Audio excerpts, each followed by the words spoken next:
Chapter 958 Labeling. Dark red beams shot up, materializing into different figures on both sides of the long bronze table. The unchanging silence above the gray fog was broken as the eternal palace seemed to have an additional, inexplicable sense of life to it. Just as Justice Audrey regained her senses of her surroundings, she prepared to stand up to greet the existence at the end of the long bronze table. At this moment, as a senior spectator, she acutely noticed a difference. There were 2 more members than last week. One of them was a man sitting to the right of Mr. Moon. The other was a lady sitting to the left of the hermit. Audrey first felt happy that the tarot club was developing and becoming stronger, but then she kept to her professional instincts and quickly began observing due to where she sat. The man opposite her was much easier to observe compared to the lady 2 seats away from her. Therefore, she placed her attention on the man. Black hair. Green eyes. He doesn't wear a coat. A vest matched with a shirt. He sits a little oddly. He's not accustomed to sitting properly. He's probably about 180 centimeters tall. He has quite a desultory temperament. He's rather tense. At one glance, Justice Audrey had read plenty of information from the rather blurry figure. She then noticed something different. The man was quickly surveying his surroundings. Such an action wasn't a problem in itself. Anyone who came to this strange and secret location would definitely subconsciously size up the other members and attempt to grasp their traits and general situations so as to calm down. But the problem was that the man was moving his gaze too quickly. His gaze had swept past the moon, the hanged man, and the other members without pausing. To Audrey, this was a very clear phenomenon. It didn't mean that the man was observing his surroundings and studying the members, but that he was finding someone. He was looking for someone he had in mind. Audrey instantly felt a little excited, as she believed that this newcomer knew one of the members present. Who could it be? She observed for another second and realized that the man sitting diagonally opposite her had fixed his gaze on the world German sparrow. Audrey was thrilled as though she had discovered a secret. She thought in enlightenment, the newcomer is a friend of Mr. World, or it's at least the case that they know each other in the real world. He also knows that he's a tarot club member. Or it could also be said that Mr. World had inducted him into the gathering. No, that's not very possible. If that were the case, the newcomer would be much more certain. He wouldn't be eagerly searching for someone he knows. He definitely would have placed his gaze on the other members for a longer period of time. Furthermore, such an action also proves that he's not a blessed of Mr. Fool. What is his relationship with Mr. World? Audrey held on to her thoughts of continuing to observe as she stood up and turned to face the seat of honor. During this process, she took the opportunity to sweep her gaze at the new member sitting beside Ma'am Hermit. She's exchanging looks with Miss Magician. Her height. Zio has finally passed the test and joined the gathering? Upon identifying her, Audrey did a curtsy towards the figure shrouded in gray fog. Good afternoon, Mr. Fool. Just as she issued the brisk greeting, she realized something. Mr. Fool is a little different from before. This great existence seemed to be more one with the entire gray fog, palace, and space. His aura was lofty and mighty, like the sea or sky. This feeling isn't something that can be described with words. Mr. Fool has taken one more step to his awakening, allowing him to retrieve more of his authority over his divine kingdom? Audrey's eyes darted around, feeling curious and delighted, as well as a little sense of pride. At this moment, the hanged man Alger and the hermit Catlia had noticed the 2 new members. They noticed that the lady was a little short and was secretly exchanging signals with Miss Magician. She was both unfamiliar but also familiar with the tarot gathering. At the very least, she was unlike the man in the white shirt and black vest. He had frantically stood up only after everyone began bowing. In addition, they sensed that the new male member took special notice of the world German sparrow, causing them to have many guesses. These thoughts resonated in their minds, but they didn't express them. The hanged man and the hermit completed the usual first steps of the gathering with Miss Justice. As for the son Derek, he was just happy because the tarot club had new members again. The moon Emlyn had mixed feelings. On the one hand, he felt a sense of superiority being more senior compared to the newcomers, but on the other hand, he had a feeling that there were just too many messiahs for the apocalypse. After some searching, the star Leonard determined that the one sitting at the bottom end of the long bronze table was Klein Moretti. This was because his physical characteristics were similar to that of German Sparrow's description. He's hiding his true identity. He doesn't relax even in such a secretive gathering, using 2 levels of disguises. I have to take note. Just as this thought flashed across his mind, Leonard saw the girl sitting to the left of Mr. Fool stand up. Then she led everyone into bowing. He was taken aback, failing to react in time. He stood out when amongst all the standing members. After a second, Leonard snapped back to his senses and hurriedly stood up to deliver the greeting. Opposite him, Xiao glanced at him, equating him to Furs to a certain extent. Furs shared the same thought. However, she had equated the man with Xiao to a certain extent. This was because Xiao had appeared rather unreliable when they first met. This is the star, and this is judgment. Take your seats and introduce yourself. The Fool Klein raised his right hand and casually pointed. The name, the star, keeps making me think that it's the code name for a lady. As Leonard thought in exasperation, he focused and began labeling the members in the order of their introduction. Miss Justice. Seems like a young lady, but she might have donned 2 levels of disguise like Klein. She's rather optimistic and cheerful. Although I can't tell the details of her attire, it appears to be very classy. Mr. Hanged Man Burly. Restrained. He's likely to be a straightforward but rash person. Miss Magician. The way she looks at me is weird. From time to time, she will glance at Klein. I've no idea what's on her mind. She seems rather ordinary overall with nothing standing out. Mr. Sunday. He's very tall, but the way he speaks sounds like he's going through puberty. Although he's silent, he does seem rather friendly. Miss Hermit. Ma'am Hermit. She exudes a mature and staid demeanor. She's likely a very experienced beyonder. Mr. Moon. Rather young and looks a little reserved.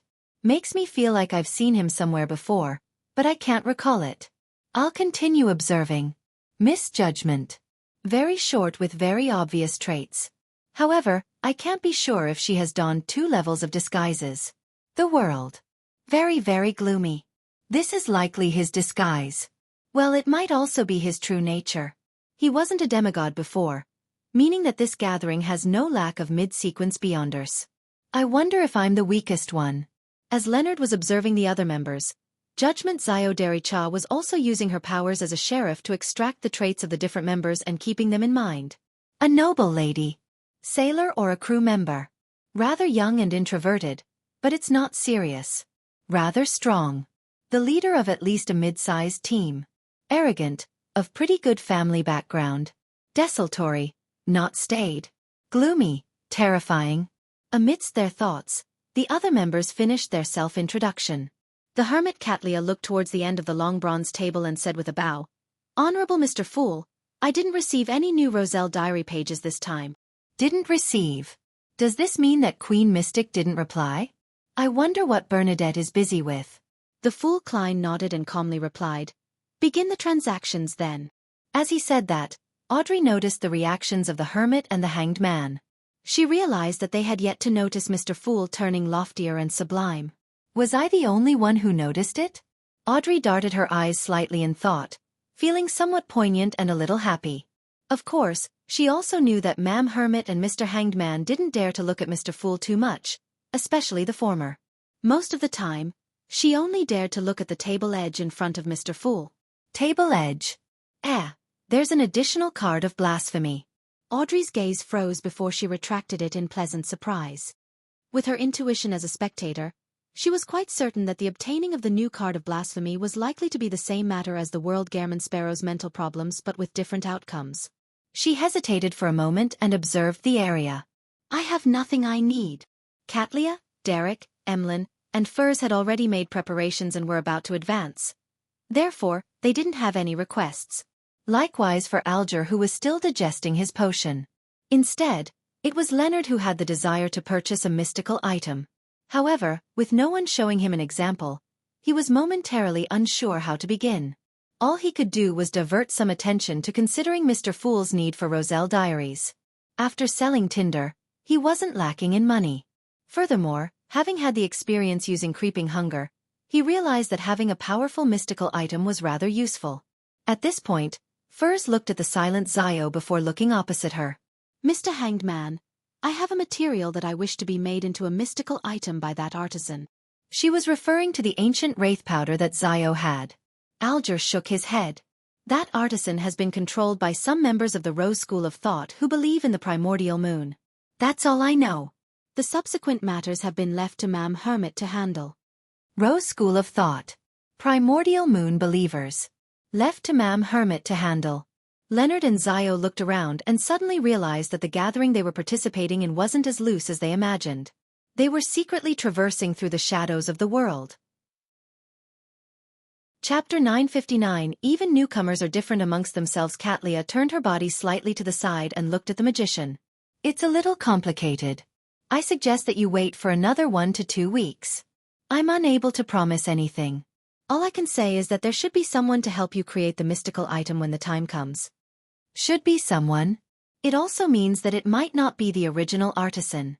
Does this mean that she's planning on nurturing an artisan for herself? Or could it be that she's thinking of a way to turn the original artisan into a sealed artifact, using a machine to create machines? Ma'am Hermit is indeed an experienced beyonder. Leonard listened quietly while doing some analysis. It was the first time he was this serious during a meeting. No problem. Furs had the utmost confidence in Ma'am Hermit. After all, she had already obtained the mythical creature's blood and was likely to undergo a qualitative change in time.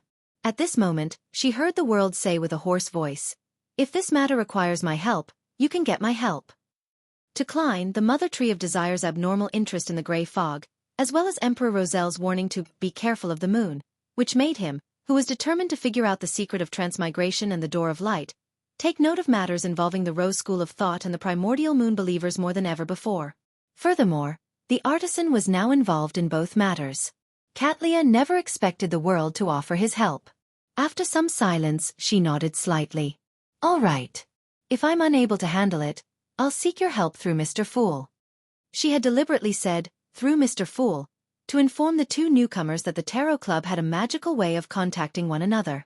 There was no need for them to be stumped or be in a dilemma in such aspects. It was something they would understand in due time. As the pirate admiral with the highest bounty across the 5 seas, and as a pirate crew leader of hundreds of subordinates, she wasn't doing this solely out of goodwill. Nor was she worried that the two newcomers would affect the progress of the gathering because of excessive questions.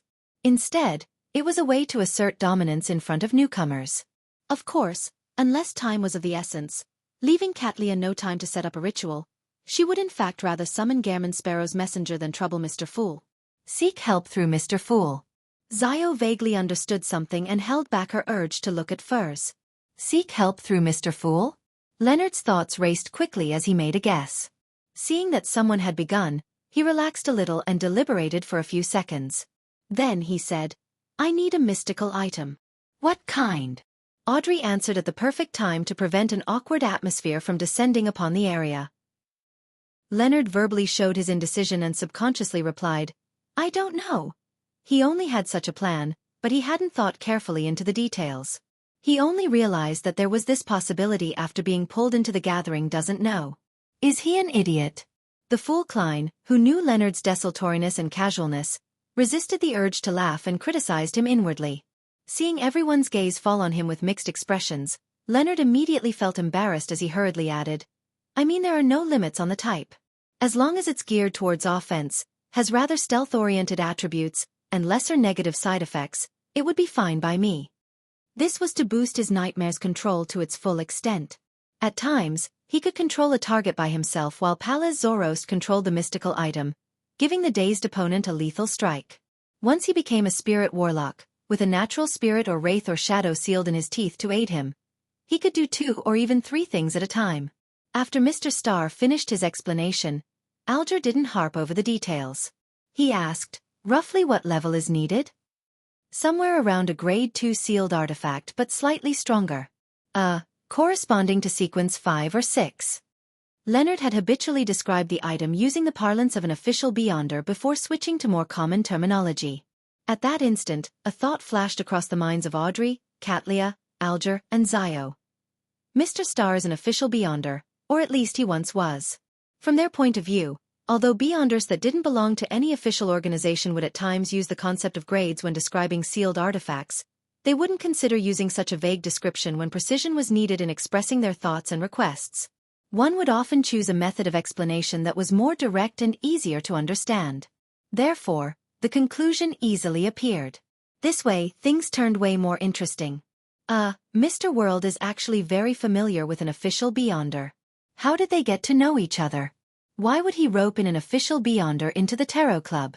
Audrey didn't say a word as she maintained her state as a spectator while enjoying herself. At this moment, Alger tersely acknowledged. A mystical item at sequence 5 costs at least £9,000. For one that matches your request, it can typically exceed £12,000. Very frank. Leonard nodded. I understand. After hearing his reply, Klein nearly face-bombed as he sighed inwardly. Aren't you showing your hidden card to Mr. Hanged Man by doing so? I dare bet that if he has something suitable, the price will definitely be above £12,000. Aside from the £7,000 from Tinder, Leonard still actually has other savings. With the guidance of a grandpa from the Marauder pathway, he has likely amassed quite a bit. Otherwise, he wouldn't have been able to purchase Tinder. I get it. He's not afraid of being fleeced, because he still can purchase from the Hermits of Fate. He can compare the traits and prices from both sides. But the problem is that gathering happens once every half a year. It's totally not at the tarot gatherings pace. At this moment in time, Klein couldn't help but consider selling items to the dear poet that had repeated effects or were of little use after becoming a demigod. He then heard Mr. Hanged Man reply in a deep and calm manner. All right. I'll keep an eye out for you. Okay. Katlia and the other members expressed their stance as well.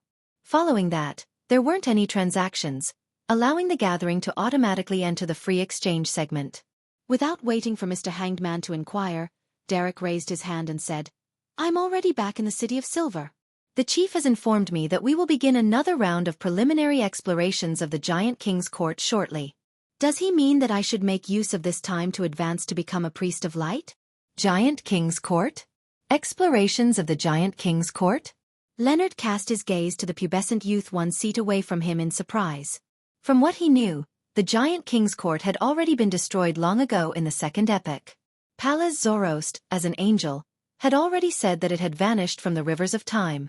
To his surprise, the son of the Tarot Club was about to explore the area, but none of the members were astonished.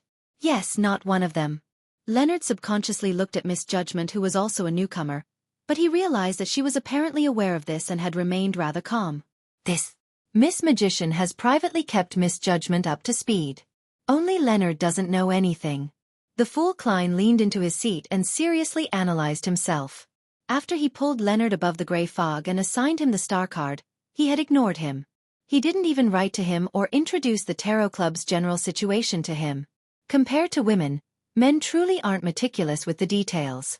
Klein was just about to control the world Gehrman to explain to the star Leonard when he saw the moon Emlyn glance at the poet beside him and say with a rather faint smile, The Giant King's court is in the forsaken land of the gods.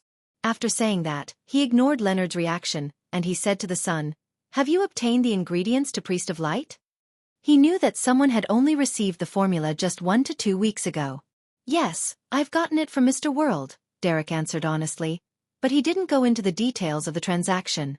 At this moment, Leonard's mind was filled with the words, Forsaken Land of the Gods, and Giant King's Court. He had a feeling like he had walked out of a fantasy or myth. He instinctively reassessed his knowledge of the Tarot Club, realizing the weight of the simple words of how the members come from different places. Even the churches of the 7 deities are unable to find the forsaken land of the gods, but the Tarot Club can do so. It has even roped in a member from there. Right, Isaac Eggers, who I believe wields the death card, doesn't appear at the gathering. Apart from the members here, there are others that come directly under Mr. Fool? It's as I first imagined. It's a secret organization that might develop into an orthodox church. It's not much weaker than the Aurora Order or Rose School of Thought, and it might even be stronger in certain aspects. This is really a divine council. Amidst Leonard's thoughts, Alger agreed with Derek's guess. That's what it is. Exploring the Giant King's court is a very dangerous matter. He wishes that you quickly grow stronger to resist that Elder Shepherd's level. Derek nodded in vague acknowledgement. I get it. Thank you, Mr. Hanged Man. He then shared information about what he saw at Noise City, leaving Leonard and Zio dumbfounded. They had no idea how such a strange state and atmosphere was generated. However, the fool Klein noticed something familiar. He felt that Noise City and the foggy town resembled each other to a certain degree. The walking crowd was suspected to be lifeless marionettes. Could it be that there's a higher sequence item of the seer pathway or some monster there? Klein didn't say a word as he silently took note of Noise City. At this moment, Xiao glanced at the world and said, showcasing some goodwill, MI9 has recently been investigating Gehrman Sparrow's origins. Chapter 960. The Fool's Sigh. Upon hearing the name, Gehrman Sparrow, all the members on both sides of the long bronze table looked at the world. No one spoke or interjected. They more or less knew that the crazy adventurer, Gehrman Sparrow, had once again done something huge such as killing Admiral Hell Ludwell. However, Audrey didn't believe that this was the main reason why he would suffer mental problems. And the way they acted made Leonard instantly realize a fact. Everyone in the Tarot Club knew that the world was Gehrman Sparrow. Klein's disguise is really well done. However, why does he let the other members know of his identity as Gehrman Sparrow? Isn't it common sense to hide one's background at such gatherings? Amidst his puzzlement, Leonard heard the blurry figure the world reply with a hoarse voice. What clues has MI9 obtained? Xiao showed no shame in betraying MI9 as she replied frankly. They have confirmed that the identity Gehrman Sparrow is fabricated, and that it was sourced from Backlund. Indeed, he was previously known as Sherlock Moriarty. He became Gehrman Sparrow after leaving Backlund. However, Sherlock Moriarty isn't his real identity either. Leonard subconsciously surveyed the area and realized that, although the other members weren't surprised, they didn't seem to show any signs of realizing it. Hence, he believed that their knowledge of Klein was only at the uppermost surface. Under Klein's control, the world Gehrman Sparrow chuckled and answered Miss Judgment's information. There's no need to bother about such matters. To him, to figure out who the fake identity of Gehrman Sparrow was given to, one had to first capture Queen Mystic Bernadette, or one had to obtain news of Sharon from her. Clearly, the level of difficulty made it nearly impossible. In comparison, if they did the same as Leonard, starting off from the events in which Detective Sherlock Moriarty was involved in, there was a chance of them figuring out more. However, since MI9 had chosen the wrong direction, Klein was happy to see them take the futile route. Mr. World is unperturbed and very confident. Xiao retracted her gaze and didn't continue. At this moment, Audrey deliberated and asked, Mr. World, will you be returning to Backlund in the future? Will you still use the identity of Dwayne Dantes? As a qualified psychiatrist, she obviously wasn't going to inform the mental problems of the world to the other members of the Tarot Club. She only wanted to confirm if he would still return to the Lone Charity Bursary Foundation. That way, she could be in closer contact to him in the real world, allowing for a better checkup. She didn't conceal the matter about Dwayne Dantes, since the original members already knew of it. As for Mr. Starr, he was clearly familiar with Mr. World. As for Xiao, she had first to inform her ahead of time. Upon hearing Miss Justice's words, Leonard nearly couldn't believe his ears as he felt a little confused. Klein Moretti is equivalent to Dwayne Dantes? I've once asked Dwayne Dantes to his face about Klein Moretti. No, it's impossible. Dwayne Dantes is an undying creature who has lived since the Fourth Epoch. The way he acted is sufficient proof. Old Man said the same too. At that moment, Leonard was unable to control his tumultuous emotions. He instinctively rejected the fact that Miss Justice had conveyed. If what appeared here was his astral projection, he felt that his expressions would be rather obvious, oscillating between red and white. Opposite Leonard, Xiao looked up as well, looking at Mr. World with puzzlement. He's Dwayne Dantes? Dwayne Dantes is Gehrman Sparrow? I even accepted his butler's mission. I even protected him before. I even pitied him. He can squash me to death with one hand. Xiao then turned her head and glared at Furs. I don't dare to say too much about Mr. World. I could only briefly mention a little. Furs turned her eyes away in guilt as she mumbled silently. Alger and Katlia figured out something from the duo's reactions. Miss Magician and Miss Judgment knew each other in the real world. Miss Judgment had once interacted with Dwayne Dantes before, but she didn't know that he was Gehrman Sparrow. As a senior spectator, Audrey noticed the abnormalities of the Star and Judgment without a doubt. Immediately, she understood that she had made too many assumptions. Audrey, you need to reflect on this, she said to herself in embarrassment and attempted to make up for it before Mr. World spoke. Dwayne Dantes is a public identity. At times, it will be Mr. World, and at other times, it will be the other blessed of Mr. Fool. So that's how it is. Makes sense.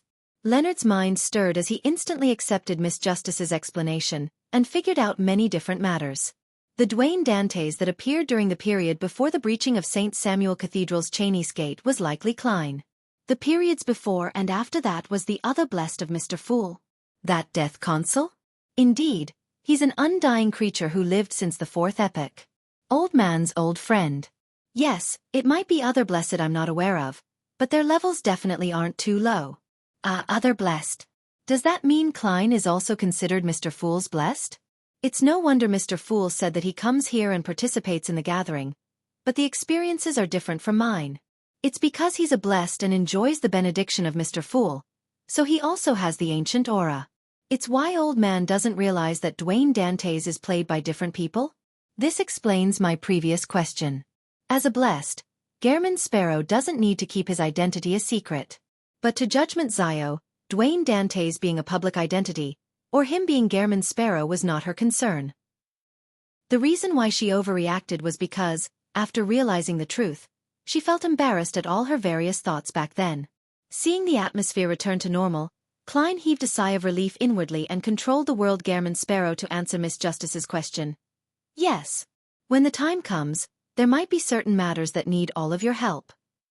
When he finished the second half of his sentence, the world swept his gaze across Justice, the Magician, Judgment, the Star, and the Moon. He has plans for something in Backlund? Audrey instantly understood what Mr. World was getting at. She momentarily felt excited but also a little worried. She was excited because she was about to participate in a secret operation that all the participants didn't seem to have any ties with, to the point of not even knowing each other. This was something she had always looked forward to. Her worries stemmed from whether the operation would have any threat to Backlund's safety, or if it would bring harm to the innocent. As for danger to herself, she wasn't too worried. She believed that Mr. World would arrange for the mission to be held in the outskirts of the city, provide key information, or cause serious misdirection to the target, without needing any direct participation or fighting. Emlyn was the second person to read between the lines. And this was a result of his innate aversion towards troublesome matters. Will it be troublesome? He thought with a frown without saying a word. While the other members came to a realization, Alger took a deep look at the world Gehrman Sparrow and said, I recently received news that the traitor of the Church of Evernight, Archbishop in Sangwil, was killed in West Balam. Before that, he had already become a demigod. As for the sealed artifact, 0-08, which he had stolen, it's unknown whose hands it's in. The only thing that can be certain is that the battlefield was cleared by the Church of Evernight. The Hanged Man is very updated on the news. It's only been a few days. The Church should have kept this strictly confidential. However, there might have been other factions arriving at the square that day. Leonard was taken aback for a moment, but he didn't provide more information. This was the first time Audrey and company were learning about the news. They could only determine that the matter was rather important from the words, Archbishop, 0-08, and demigod. But since it had nothing to do with them and there wasn't any stimulus, they weren't too intrigued. As for Katlia, as she had a deep impression and understanding of Grade O sealed artifacts, she planned on seeking out information on this via Queen Mystic and the Moses Ascetic Order after she returned to the real world. Amidst a brief silence, the Fool Klein suddenly extended his hand and rapped the table's surface. He felt that he needed to warn all the members. In the coming years, the waves of the times would come flooding in. Upon hearing that, all the members straightened their backs or made them even straighter before turning to the seat of honor at the long bronze table. Even the newly joined Leonard and Zio were no exception. It was almost instinctive. Then, they heard the profound and lofty figure chuckle amidst the gray fog. The times have changed as a result. The times have changed because of this? In Zangwil's matter is key to something? Although it involves a Grade O sealed artifact. Alger, who had shared the news, never expected Mr. Fool to place so much emphasis on it. He was momentarily unsure what to make out of it. Leonard, who had participated in the matter regarding in Zangwil, felt the same. He knew how important and terrifying the Grade O sealed artifact was, but he never expected that what happened that day would change the times. While Audrey and company wore blank looks, they focused fully. Even Derek couldn't help but take on an attentive posture. The Fool Klein surveyed the area and said with a laugh and sigh, Adam is one step closer to being divine. Chapter 961 Warning by informing, Adam is one step closer to being divine. Such a simple sentence instantly sent tumultuous waves through every member of the tarot club. Other than Leonard, the other members, including Xiao, who had been briefed of the important points by the magician, immediately recalled the information regarding Adam. Ancient sun god, City of Silver's creator's son, brother of blasphemer Ammon. Suspected to be one of the 8 kings of angels. And this mythical figure, who had existed before the cataclysm, had become active in the real world once again. And he was one step closer to being divine. This. To make Mr. Fool sigh, it means that Adam is probably just one step short of reaching the divine throne. Sequence 0.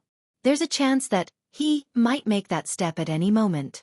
Alger subconsciously came to a conclusion as he hurriedly clasped his hands and couldn't help but have thoughts run through his mind. A sequence O true god is about to be born. There are still births of true gods in the 5th epoch? This will be the first true god this epoch? With deities no longer able to descend upon the real world, it's unbelievable that a sequence O would still appear. Alger always found himself ambitious, with him now setting his sights on sequence 2, to become an angel. But after hearing about Adam, he still found it unacceptable.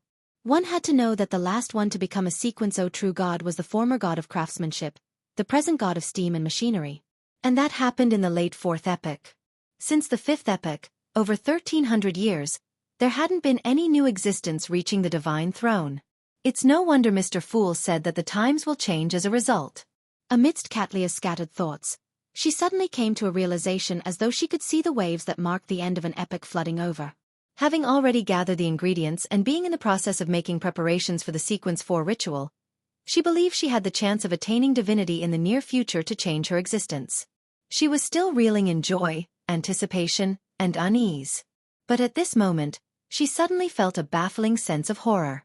All she wanted was to communicate with Queen Mystic face to face to confirm the future. Furs, Xiao, and the other members had a myriad of reactions. On the one hand, they were shocked that Adam was attempting to achieve divinity, never expecting such a matter to happen in the 5th epoch. On the other hand, they were worried for their present life. After all, be it Emlyn from the Sanguine, or Audrey who lived amongst the Lone Kingdom's upper class, all of them lived in the 5th epoch, living in a situation which had more than 1,000 years of history setting the foundation. They didn't dare have any sacrilegious thoughts towards true gods. Even when facing evil gods like the true creator, they still felt a deep sense of fear and awe, acknowledging their level and loftiness. Therefore, they couldn't believe that a god would soon appear. They couldn't imagine what would happen next. In their eyes, the Fool was a reawakened ancient god, an existence who originally sat at the throne of sequence O. One step closer to being divine. Becoming a god. Derek was mostly excited, as though he could see hope and have a target to strive for. To him, only a sequence O could save the City of Silver. Adam? Becoming a god. Although Leonard didn't know who Adam was, just the simple words of being one step closer to being divine was easy to understand. He connected it to that ordinary priest who had appeared after the battle ended and had picked up 0-08 in front of Klein. That's Adam? Or a subordinate of Adam? No, 0-08 is a grade O sealed artifact. Only Adam, who's very close to the divine throne, can do it personally with great certainty. It's no wonder the battle within Zangwill was easier than I expected. I thought the best outcome would be me and Klein dragging in Zangwill into hell together. Who's Adam? Why haven't I heard of him? Perhaps a result of being parasitized by an angel, allowing him to know some of the secrets and developments of the 4th epoch, Leonard had a deeper understanding of Adam's path to being divine. The impact he felt wasn't too great, with most of his feelings puzzlement and curiosity over Adam's true identity. And at this moment, the Fool didn't speak again or give further explanations. It was as though he was simply warning the members to make preparations for the change of the times. Amidst the confusion and wandering thoughts, the world Gehrman Sparrow glanced at the star Leonard and simply said, Adam is the son of the ancient sun god, blasphemer Ammon's brother. Leonard immediately jumped in fright and failed to control his expression. He had a deep impression of Ammon, and he had a deep trauma for Ammon because of Old Man's descriptions. And Adam was Ammon's brother, so it was very possible that the level of horror was likely the same between the two brothers. The world ignored the star's reaction and continued. It can be confirmed now that Adam is one of the 8 kings of angels, titled Angel of Imagination. He is ranked on par with Angel of Time Ammon. The reason for him targeting Nsangwil is to obtain 0-08 to make up any shortfalls for his path to being divine. And his plan succeeded. Angel of Imagination. Adam is a king of angels from the spectator pathway? Audrey instantly connected this to the Dragon King Anquelt's title, Dragon of Imagination. And she had long known that mind dragons represented the spectator pathway. As for Leonard, another comprehension obstacle appeared before him. He had been stumped by the concept of a king of angels, but he was too embarrassed to ask. He had planned on seeking Old Man's help when he awakened. Alger pondered over Gehrman Sparrow's words as his expression turned slightly odd. He probed. You seem to have witnessed the matter? Just as he said that, all of them heard a familiar hoarse laughter. After Gehrman Sparrow finished laughing, he looked at the star and said as though it was nothing, the murder of Nsangwil was committed by me and my partner. Katlia's mind instantly went blank.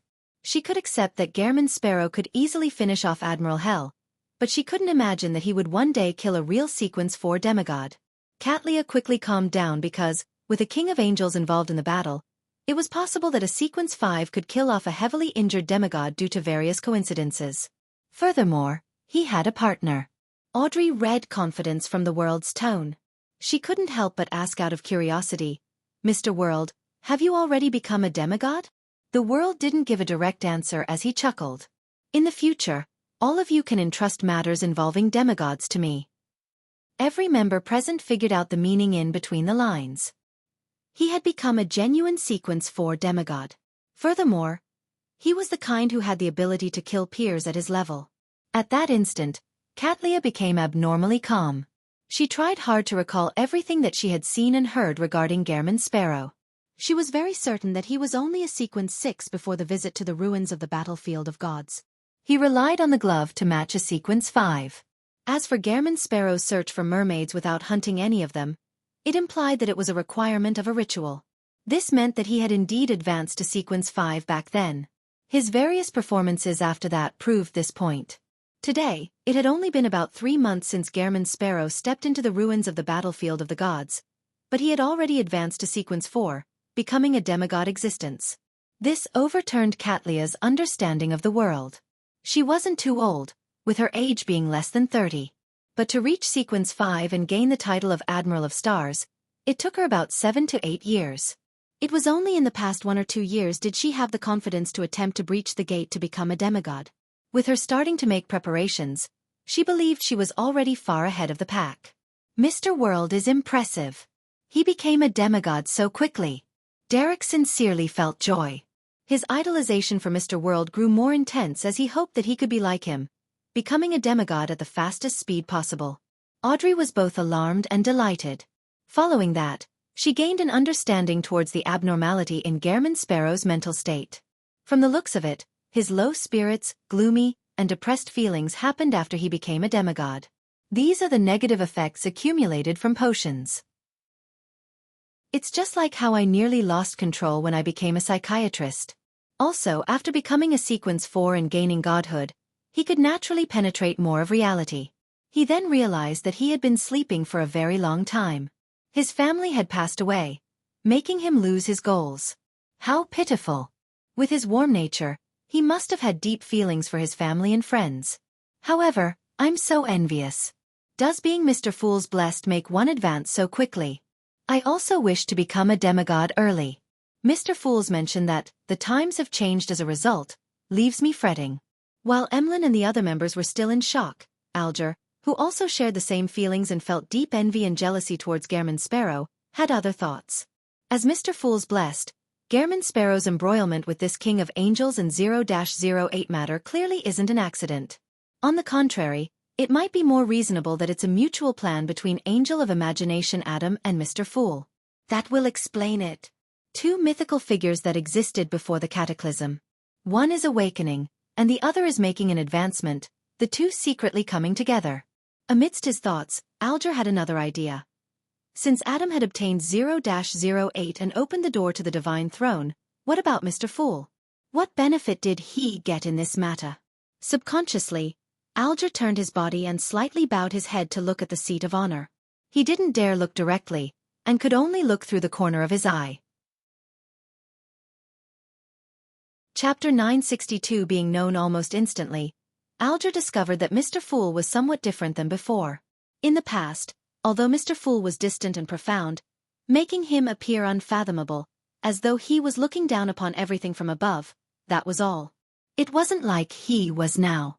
Even though he wasn't doing anything, he seemed to have fused with the entire space, a clear expression of him being the ruler at the pinnacle level. Sweeping his gaze, Alger saw the third card of blasphemy as he felt more certain of his guess. Indeed, Mr. Fool and the Angel of Imagination Adam had cooperated to machinate in Zangwill's demise. One of them obtained 0-08, making him take one step closer to being a god, while the other obtained the various benefits in a card of blasphemy and regained a substantial amount of his strength. The times will change as a result. At that instant, Alger had a deeper understanding of what Mr. Fool had just said. The other members undoubtedly noticed him turning his head, and they realized that he was looking at Mr. Fool. After a brief moment of surprise, they made a certain realization at different speeds. Mr. Fool was aware of Angel of Imagination Adam's plot against Zangwill from the very beginning and had sent his bless to cooperate. He had even provided a certain level of help. If that weren't the case, how could a recently advanced demigod participate in a matter that involved a king of angels and grade O sealed artifact? If this weren't the case, the world wouldn't have been able to understand the situation that well, even if he had been embroiled due to all kinds of coincidences. The obtaining of the card of blasphemy, Mr. World's advancement, in Zangwill's death, the meeting of Angel of Imagination Adam's goal, these all happened in 1 week. This means that the relationship between them is tightly intertwined. My previous intuition was right.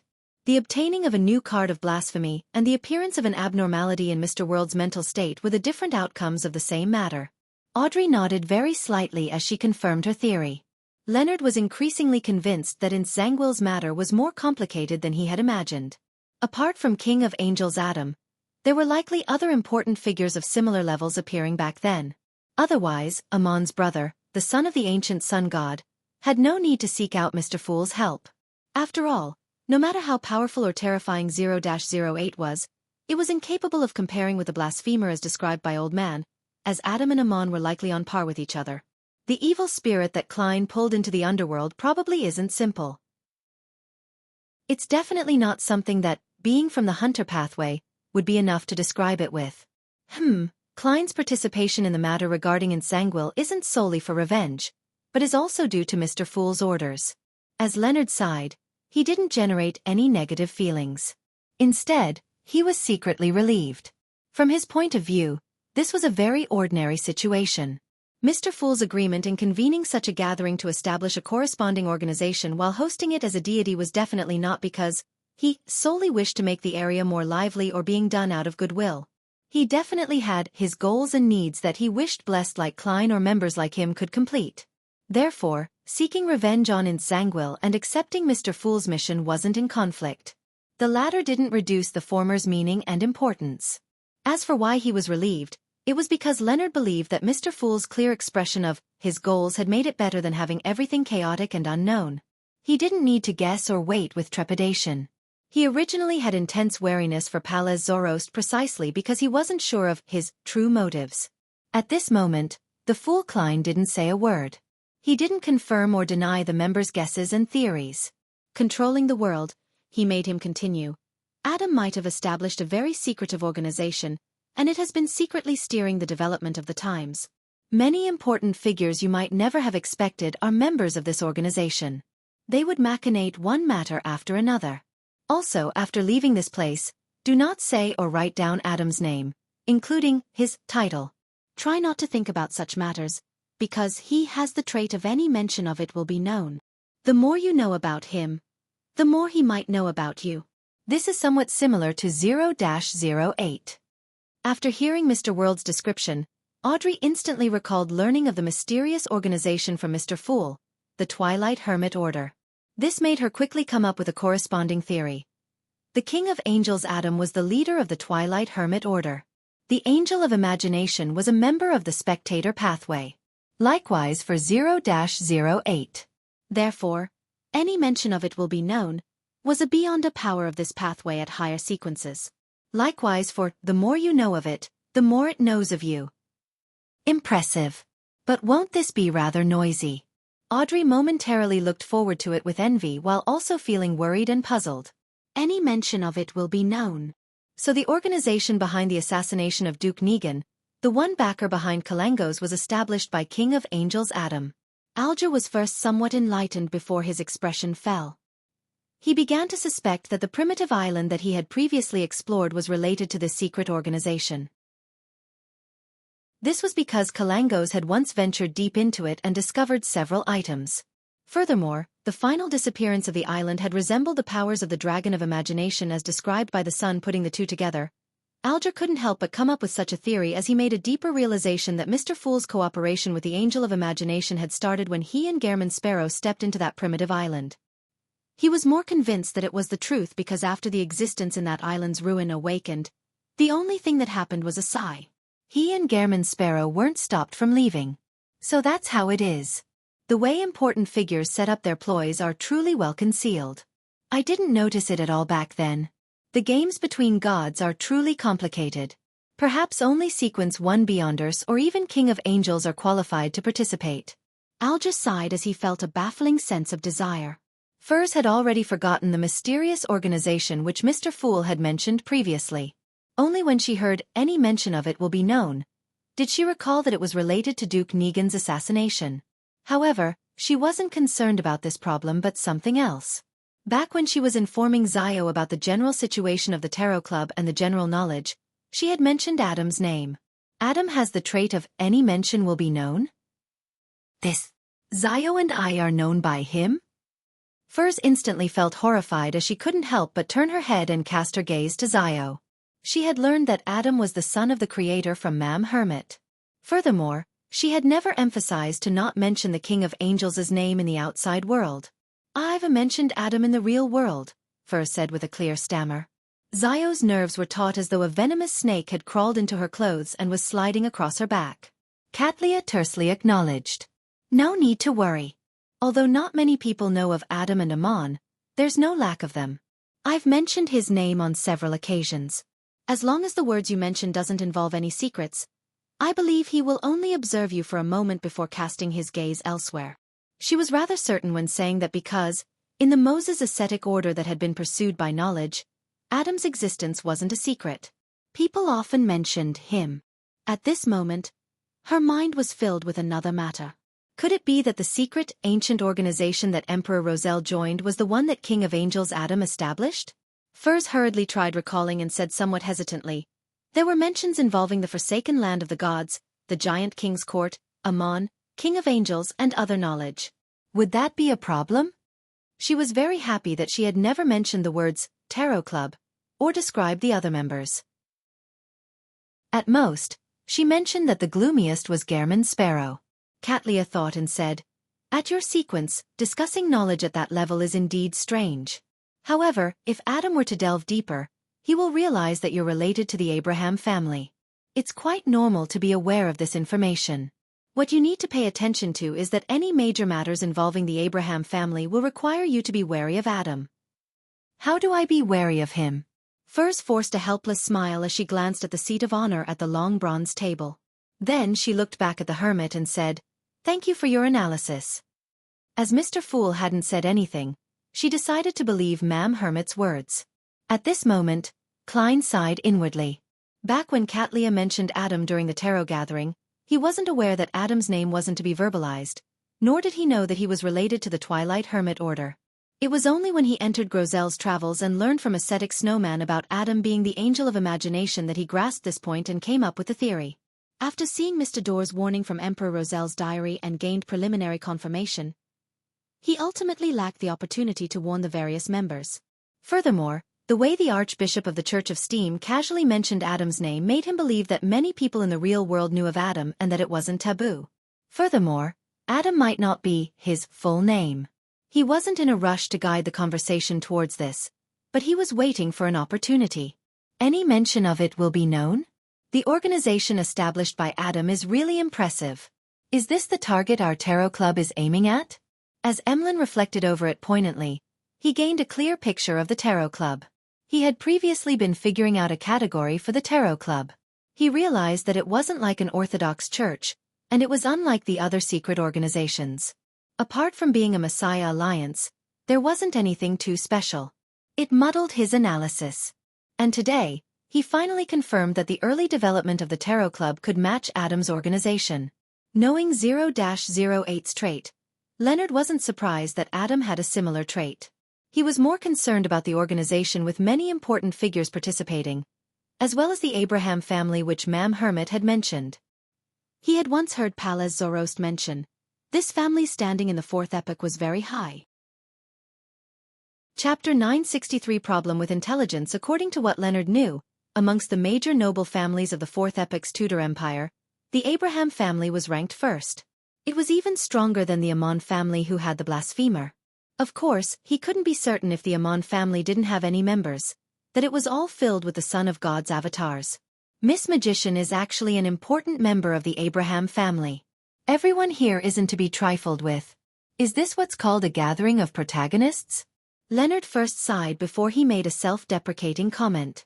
Derek didn't say a word, nor did he make any connections. He seriously listened to Mr. World's description, as well as the conversation between the two ladies, the magician and the hermit, before keeping them to heart. To him, the other members were in the outside world. Regardless of what happened, it had little to do with him or the City of Silva. Only matters regarding the King of Angels was something to be concerned about. After all, be it the Angel of Fate Ouroboros, the Dark Angel Sasfer, and Red Angel Medici, they had left traces around the City of Silver. As for the Angel of Time, Amon, he had personally visited it before, bringing about inexplicable horror. After everyone quietened down, Derek couldn't help but consider certain matters. Any mention of it will be known. How should I inform the chief about such matters? Or is it fine not saying it for the time being? I'll just mention that Amon is a son of the Creator, that he has another brother who's of the same pathway as the Dragon of Imagination. If the City of Silver were to encounter an overwhelming disaster, would Adam be able to hear it if I said his name? Can he enter the forsaken land of the gods? With this in mind, Derek instantly felt somewhat ashamed. This was because, in such situations, the honorific name he should chant was Mr. Fools. At this moment the world spoke again. Although War Angel Medici has long perished, he isn't completely dead. The soul he left behind has fused with the souls of the ancestors of the two major families of Sauron and Einhorn, forming an evil spirit. During the death of Insanguil, there were traces of its appearance. Klein had specially brought up this point to firstly pass this information to the Church of Evernight via Leonard. Secondly, it was to remind the hanged man to take note. After all, he had been to Bansi twice, possibly embroiling himself with the Red Angel evil spirit's fate. That evil spirit was War Angel Medici? While Leonard was feeling alarmed, he was taken aback. He had just guessed that Adam wasn't the only bigwig who had been present. Later, setting off from the titles of War Angel and Angel of Imagination, he suspected that the evil spirit was a king of angels in its former life. And such an evil spirit had been sent to the underworld without putting up any resistance under the influence of the Lux Siphon charm. Old man's level is higher than I previously imagined. Yes, the evil spirit must have been weakened by Adam, and perhaps even by Mr. Fool, before Ma'am Daly and I arrived. Otherwise, it's not an enemy we could have handled. Right, what was Adam doing back then? There wasn't any sign of him during the entire battle. Could it be that there was another figure at the level of a king of angels holding back Adam? Leonard felt tumultuous waves swishing through his heart as he forgot to observe the reactions of the other members. War Angel Medici.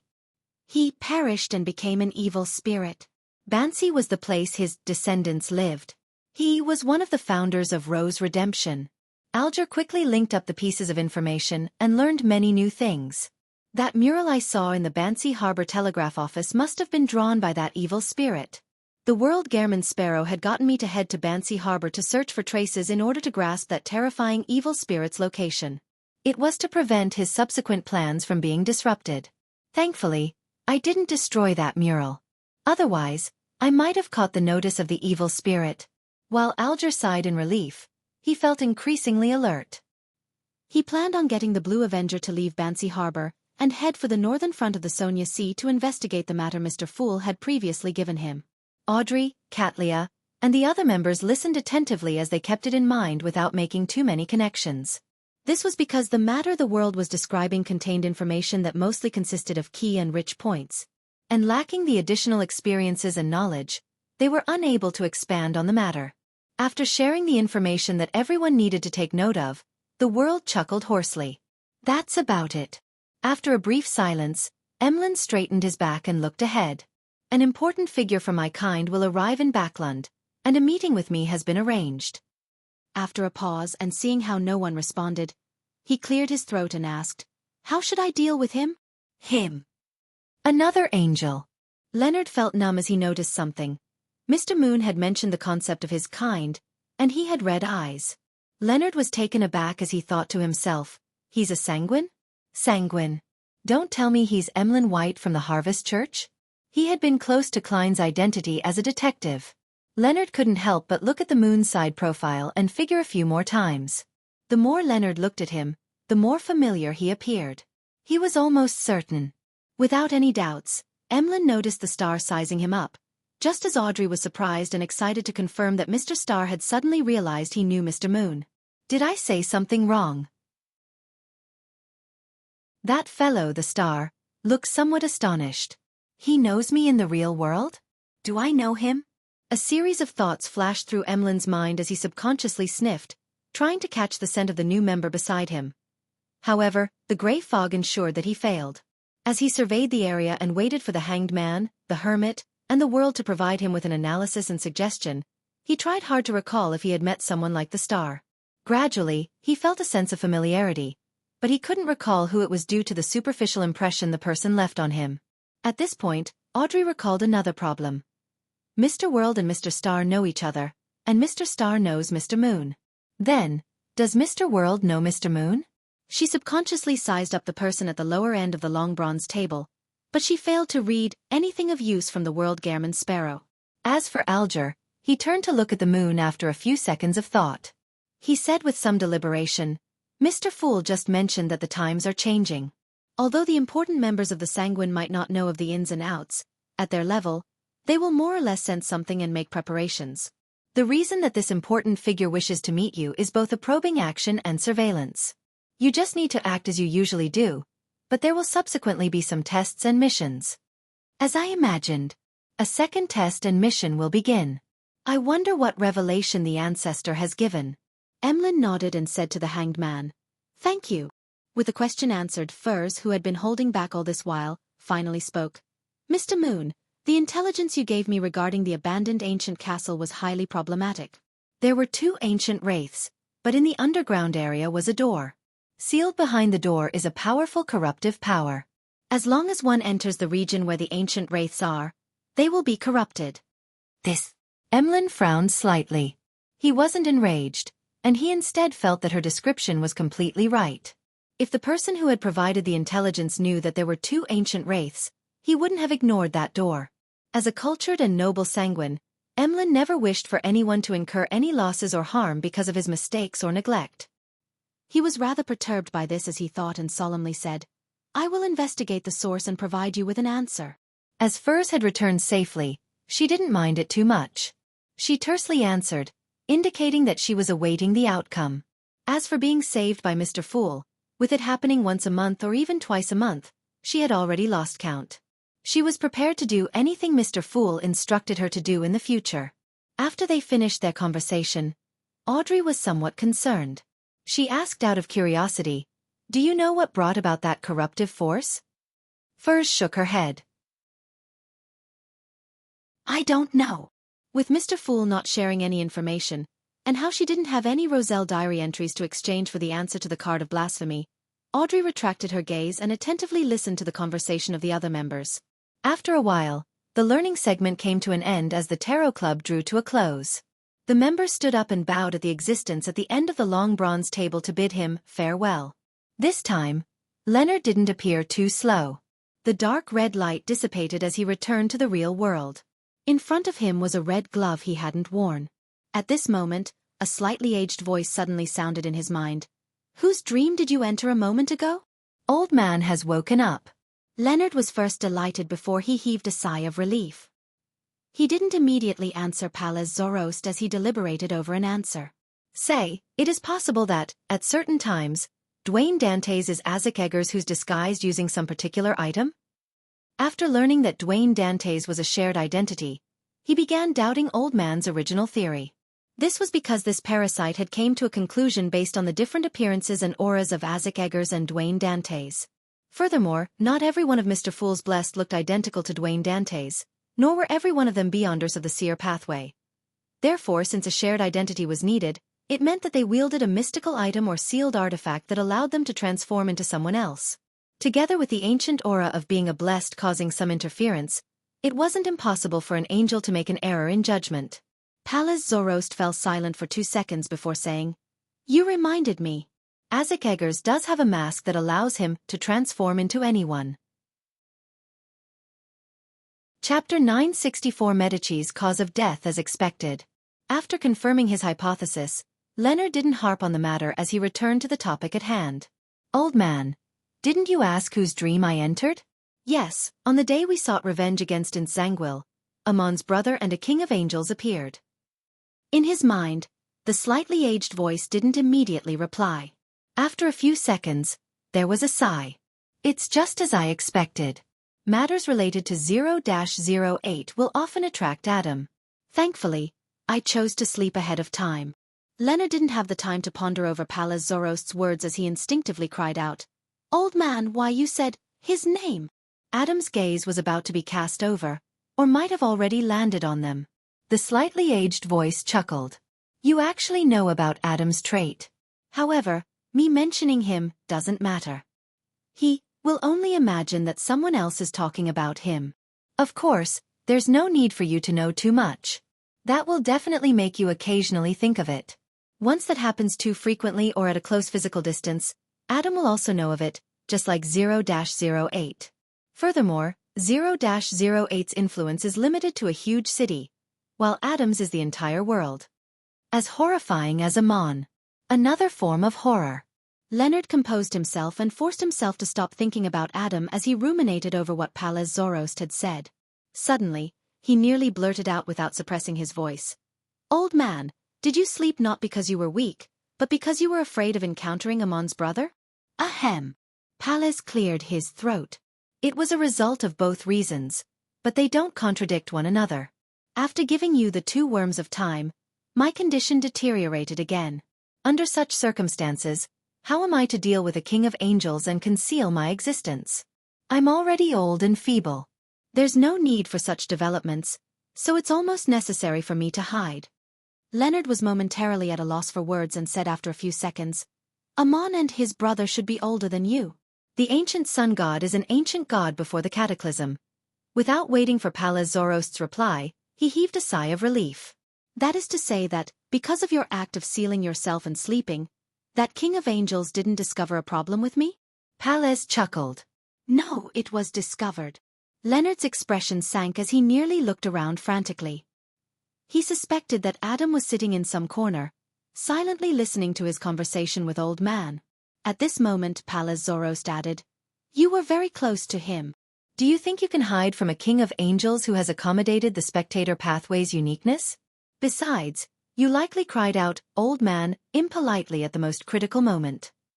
Leonard was taken aback as he subconsciously answered, "Why, you heard it." He suspected that Old Man had heard him but had deliberately chosen to ignore him for fear of being discovered by Adam. "No," Pallas' slightly aged voice teased. "I don't have to hear it to know what you would do. How can I not be aware of what kind of person you are?" Amidst Leonard's embarrassment, Pallas Zoroast continued, "Adam definitely knows that you've been parasitized, but as I'd sealed myself and was asleep, he didn't discover who was parasitizing you. The demigods with such abilities aren't many, but it's also not a very tiny number." "Is that so?" Leonard instantly heaved a sigh of relief. He was most worried about having Adam see Old Man before returning to inform blasphemer Amon.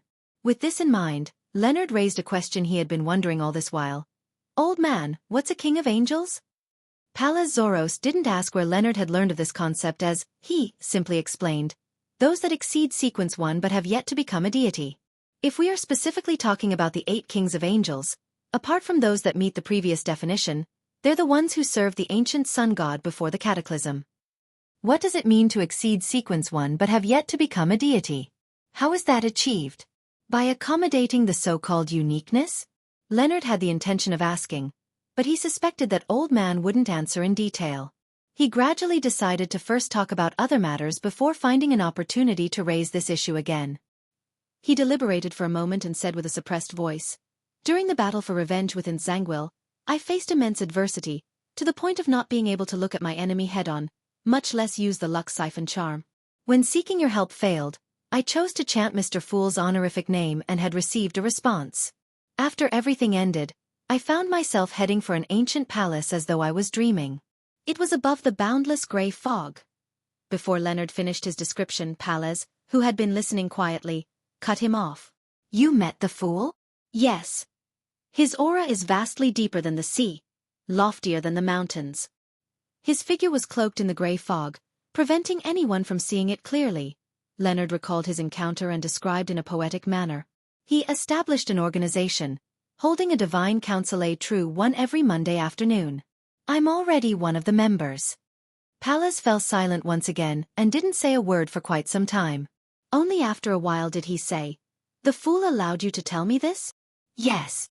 Sitting there, Leonard nodded and let out a suppressed voice into the air as he said, "Old Man, do you know him?" Pallas Zoroast sighed and said, "No, but I can roughly guess of his origins." "You don't have to ask what it is because I won't tell you. Heh. This might be an opportunity for you. Otherwise, it will be difficult for you to become a demigod." Leonard turned agape before closing his mouth. He stopped mentioning the tarot gathering because Mr. Fool hadn't given him permission to go into the details of other matters. He thought and said, "Old Man, is there another king of angels named Medici, known as the War Angel?" Pallas tersely acknowledged, "You can also address him as Red Angel. However, he has long perished. You were even close to where he died." "Where?" Leonard was surprised, but he had no impression of that happening. Pallas scoffed. "Are the memories of you people from the Evernight pathway so terrible? I recall that your goddess wasn't like that. Do you still remember the ruin found beneath Backlund? The Tudor Trunsoist United Empire? The place where Alista Tudor became Blood Emperor?" Leonard asked in enlightenment. Pallas Zoroast's slightly aged voice resounded once again. "That's right." As Leonard tried to figure out the logic embedded in this matter, he informed Old Man of the evil spirit. The remnant soul of Medici fused with the two angels of the Sauron and Einhorn family, becoming a brand new evil spirit? Pallas repeated Leonard's words in disbelief. Following that, he couldn't hide his amusement and said, "The three of them are absolute archenemies, the kind that can't stand each other's existence. To think that they are together in death, fused as one, is truly, it must be quite lively." Leonard didn't know what Old Man was laughing about as he subconsciously asked, "They are archenemies?" Pallas held back his laughter as he said, "Yes, the reason why Medici failed and was captured was because he was dealing with the Sauron ancestor who had fallen into his trap. It wasn't that he wasn't prepared, but that was mainly focused on the primordial demonist side. Surprisingly, Alista Tudor suddenly went mad. On this matter, Amon and Adam had played a rather important role. That evil spirit is an enemy of Adam. Why would the Blood Emperor want to capture Medici and the two angels of Sauron and Einhorn? The place they perished was in the palace where Alista Tudor was trying to become Blood Emperor. They were the ritual materials needed to become a true god? According to Mr. Fool, Adam is one step closer to divinity after obtaining 0-08. Is this also considered a gathering of materials? Amon is dealing with Old Man because of similar reasons? Leonard had some theories and had the urge to ask, but he ultimately held back. He was afraid that he touched on highly secretive matters, causing Old Man to react negatively. He planned on finding an opportunity at the Tarot Club to ask about such matters. After a brief silence, Leonard looked at the closed door and said with a suppressed voice, "Has Mr. Fool and the church reached a certain degree of tacit cooperation?" "That's the implication if no one is investigating you," Pallas Zoroast answered in a rather direct manner. Leonard nodded indiscernibly. "What will they arrange me to do next?" "Arrangement?" "Reward you for the services rendered and allow you to advance to Sequence 5 after you finish digesting the potion. Then, you will be allocated a Red Gloves team, and you'll be sent to complete missions. Otherwise, They might send you to a large diocese like Backlund to be a deacon in charge of certain matters, Pallas said without much concern. Back to Backlund. Klein seems to be planning something in Backlund. Leonard's thoughts were suddenly liberated. He didn't converse with Old Man again as he slumped against the wall and cradled his head with his hands, sitting rather leisurely. Late at night, in the border town of East and West Balham, outside a row of warehouses. Dressed in a formal suit, Dwayne Dantes, with his white sideburns, was holding a gold-inlaid cane. After exchanging signals and countersigns with the officer on duty, he watched as the officer opened the door to the warehouse and heard him say in a relaxed manner, "It's everything inside. Check the goods and move it yourself. Also, pay me the remaining amount before leaving." Dwayne Dantes nodded slightly and weighed the suitcase in hand. In it was £5,000 in cash entirely from May Sanchez's down payment. At this moment, two figures were silently watching this develop 2 warehouses away in a 3-story building. Chapter 965. Brief crisis. On the top floor of a small building, a black-haired, brown-eyed man donning dark-colored clothes was looking down at the arms deal not far away. This man, who looked about 28, couldn't help but say, "He actually got May Sanchez? Oh, holy Lord of Storms, Alfred. If I had known it would turn out this way, we might as well have done the mission ourselves. Even if all the expenses are deducted, we should still earn at least £20,000. The man beside him was a young man in a black trench coat.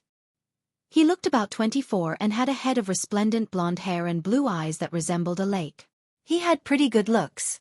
Being addressed as Alfred, he shook his head and said, "No, that would be too noticeable. May Sanchez's allegiance has always been unclear." Before figuring out his take on matters, rashly discussing an arms deal with him is extremely dangerous. Dwayne Dantes is able to earn £20,000 because he dares to take the risk. The black-haired and brown-eyed man immediately scoffed. To think that Alfred Hall, who has led a few dozen men to assault a battalion with over 1,000 troops, would claim that he doesn't dare take risks. Alfred shot a glance at him and said, "Pagani, this isn't the same thing. That happened because I was confident of wiping out their command center. And once there's a lack of leadership, 1,000 scattered troops might not be as formidable as 1,000 pigs. In addition, the transaction this time is solely a test. It's to establish communications and to set up a channel. If it's done by us, who are we to seek out the next time? And the subsequent ones? If we keep at it, we will ultimately expose ourselves. Once that happens, it will be a diplomatic matter. Furthermore, with the deals deepening and broadening, who knows if this would incur the notice of the demigods of other factions? That would spell danger." "Ha ha," Pagani said with a smile. "How can demigods be that free to pay notice to such small-scale arm deals? Every faction has a limited number of demigods. There are too many matters awaiting them." "I know. I'm only raising an example," Alfred replied in a staid manner. Pagani didn't harp on the matter and turned his gaze back to Dwayne Dantes, who stood outside the warehouse. "This gentleman is said to be very generous. He donated stocks worth more than £10,000 to the Church of Evernight shortly after he arrived in Backlund. Is this the early-stage investments that you often speak of? Also, he seems to be working at the same charity foundation with your sister. TSK. Such men are very welcome with the young ladies. He's good-looking and has an outstanding demeanor. He's smart, experienced, and has the artifice. He has seen all kinds of women, and he's at the age to settle down. Alfred, you have to warn Audrey that a playboy will always be one, and that one's moral character is a flaw that can never be corrected. You can't let the most dazzling jewel of Backlund be taken by this fellow." Alfred turned his head to glare at Pagani. "There's no need for you to show any concern about such matters. Audrey isn't a young and clueless lady. Her knowledge of the world is far more mature than you imagine. Besides, my father and mother are in Backlund. They have the ability to prevent any nasty things from happening." Upon saying that, Alfred looked at the nearby arms warehouse and paused. "May Sanchez actually sent haggis. I'll go greet him. This isn't the best time to meet, right?" Just as Pagani was about to say a word, Alfred had already turned to walk down the stairs. Klein, in the form of Dwayne Dantes, didn't bring any servants. He held his gold-inlaid cane and stood with May Sanchez's representative, Haggis, outside the warehouse. They watched as crates of munitions were carried out and loaded onto carriages. At this moment, He half turned his body upon sensing something and looked elsewhere. The person that was reflected in his eyes was a young man wearing a trench coat without a hat. His blonde hair was combed into a slick back, and his blue eyes looked like a lake under a bright clear sky. He was tall with a good build. His every move exuded an indescribable sense of dignity. Even without any troops surrounding him, the authority he wielded was obvious. Alfred! Haggis noticed the man as well when he cried out in delighted surprise. Alfred! Miss Justice's second elder brother. This feeling resembles that of the arbiter pathway. Klein raised his right hand and took off his top hat to press it against his chest as a form of greeting. After Alfred Hall greeted Haggis, he turned to look at Dwayne Dantes. Your character is widely spread across Backland. Even I've heard of you, despite being in East Balam. Character?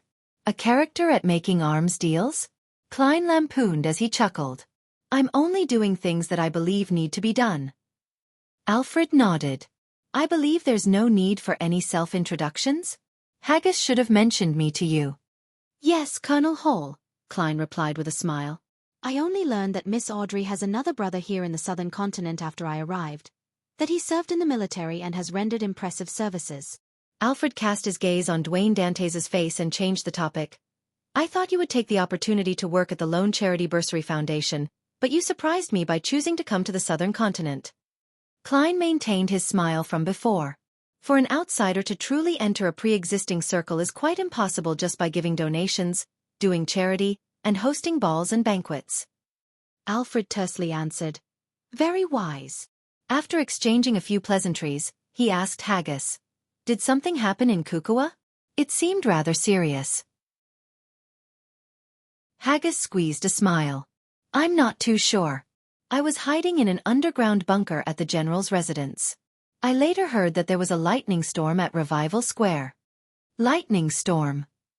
Alfred's gaze turned towards Dwayne Dantes again. Klein nodded and said, Indeed.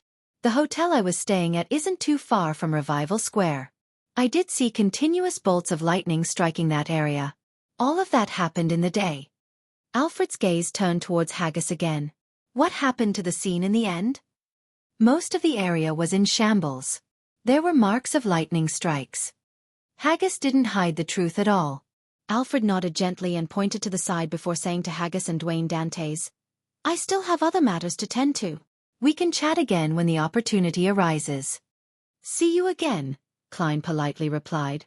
It made them appear to be at a social gathering instead of being outside a munitions warehouse. He was watching Alfred Hall leave when his body trembled. His head made an abrupt turn to the side. In the primitive forests that covered East and West Balam, a figure was slowly outlined with his back bent. He had a fleshy face with slightly brown skin. His clothes were baggy, and he had a rapier by his waist. In his hand was a silver mask. Looking to his sides, this figure straightened his body. He was none other than Admiral Hell Ludwell, who had previously entered the underworld. However, at this moment, 2 clumps of blood-red flames were burning in his eye sockets. He looked completely different from before. I'm starving. Ludwell opened his mouth, letting out a sigh that seemed to come from his chest. He then cast his gaze in a different direction, muttering, The owner of this marionette is over there. Fate has brought us together again. He has a hunter pathway item on him. It's perfect for replenishing myself. Just as he said that, a bloody mouth appeared on the left cheek of Ludwell's face. It opened and closed as it said, Medici, what we need to deal with first is our survival. After this marionette loses its connection to its owner, it's no different from the dead. The remnant spirit will quickly return to the underworld and not be able to maintain the body. And without the underworld inside him, we will inevitably be weakened until we dissipate. Yes, the most pressing matter now is to find another gatekeeper. Another mouth appeared on Ludwell's right cheek. Red Angel Medici immediately scoffed.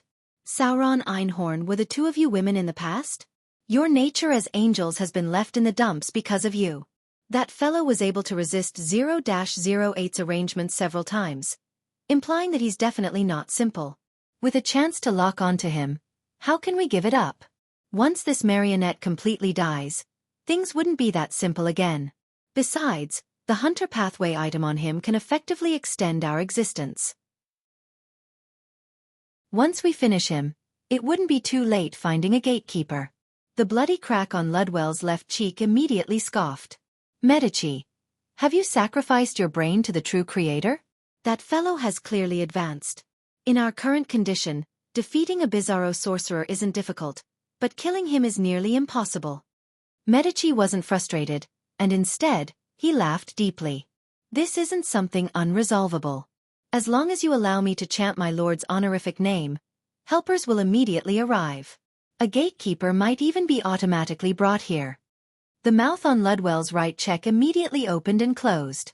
Sauron, let's work together to stop him and search for a gatekeeper. All right. The mouth on Ludwell's left cheek didn't hesitate to reply. Upon seeing this, Red Angel Medici laughed. The two of you have fallen for it. My goal has been met. I can confirm that the two of you were previously women. The two mouths on Ludwell's cheeks roared. Shut up. Humph, we've been merged together for 2,000 years. Would we not know what tricks you're up to? There's no need to struggle again. As they spoke, the colors around Admiral Hell Ludwell instantly saturated and stacked upon one another. He had entered the spirit world and began traversing it. Outside the munitions warehouse, Klein finally retracted his gaze as his premonition for danger vanished. For that one moment, he had a baffling feeling, but he was unable to project the corresponding scene in his mind. What happened? Klein muttered to himself. Without waiting any further, he threw the suitcase in his hand to the officer who was in charge of handing and taking over. Then he said to Haggis, "The rest is yours. You can give me the rest of the payment."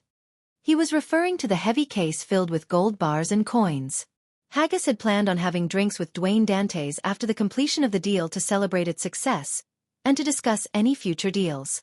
He never expected Dwayne Dantes to be in such a hurry to leave. "All right. It's on the carriage," he pointed and said. Alfred, who had already walked quite a distance, turned his head to look over, perplexed. He wasn't sure why Dwayne Dantes wasn't following the pre-designated procedure. Chapter 966 Train. Seeing Alfred look over, Klein returned with a smile and nodded gently. I suddenly sensed some danger. With that said, he calmly turned around and headed for the carriage which Haggis had pointed out. Danger! Alfred repeated the word softly as he warily surveyed his surroundings but failed to find anything odd. He slowed down his pace, constantly taking note of his surroundings before returning to the nearby 3-story building with out-of-the-ordinary vigilance. Pagani glanced at the heavy expression wearing Alfred and asked, feeling somewhat puzzled, what happened? He was quite a distance from the arms deal, so he hadn't heard their conversation. Alfred walked to the window and looked down at the convoy that was prepared to leave after loading the munitions. He deliberated and said, Dwayne Dantes suddenly left, saying that he had sensed danger. Danger! Pagani didn't dismiss it as he warily looked around. He didn't notice anything amiss even when May Sanchez's men left the region and vanished into the darkness. He then laughed. Haha, Alfred, I think you're too sensitive. I believe it's solely because Dwayne Dantes is a coward and was unwilling to stay here for too long. Alfred retracted his gaze and frowned. Perhaps. After returning to his hotel, Klein made Enzo, who had turned into a mixed-blood lad, open the suitcase in his hand. He took out the gold coins and bars one by one and did the count. It was valued at a total of 30,000 lone gold pounds.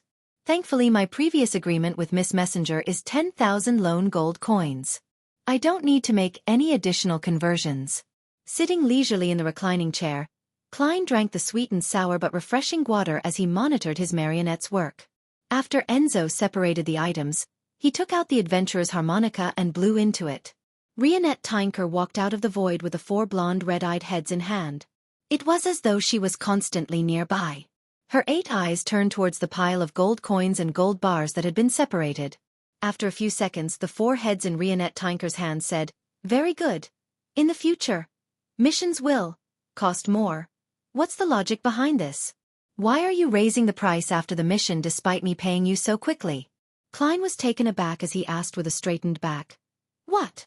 Rionette Tinker's 4 blonde, red-eyed heads nodded seriously.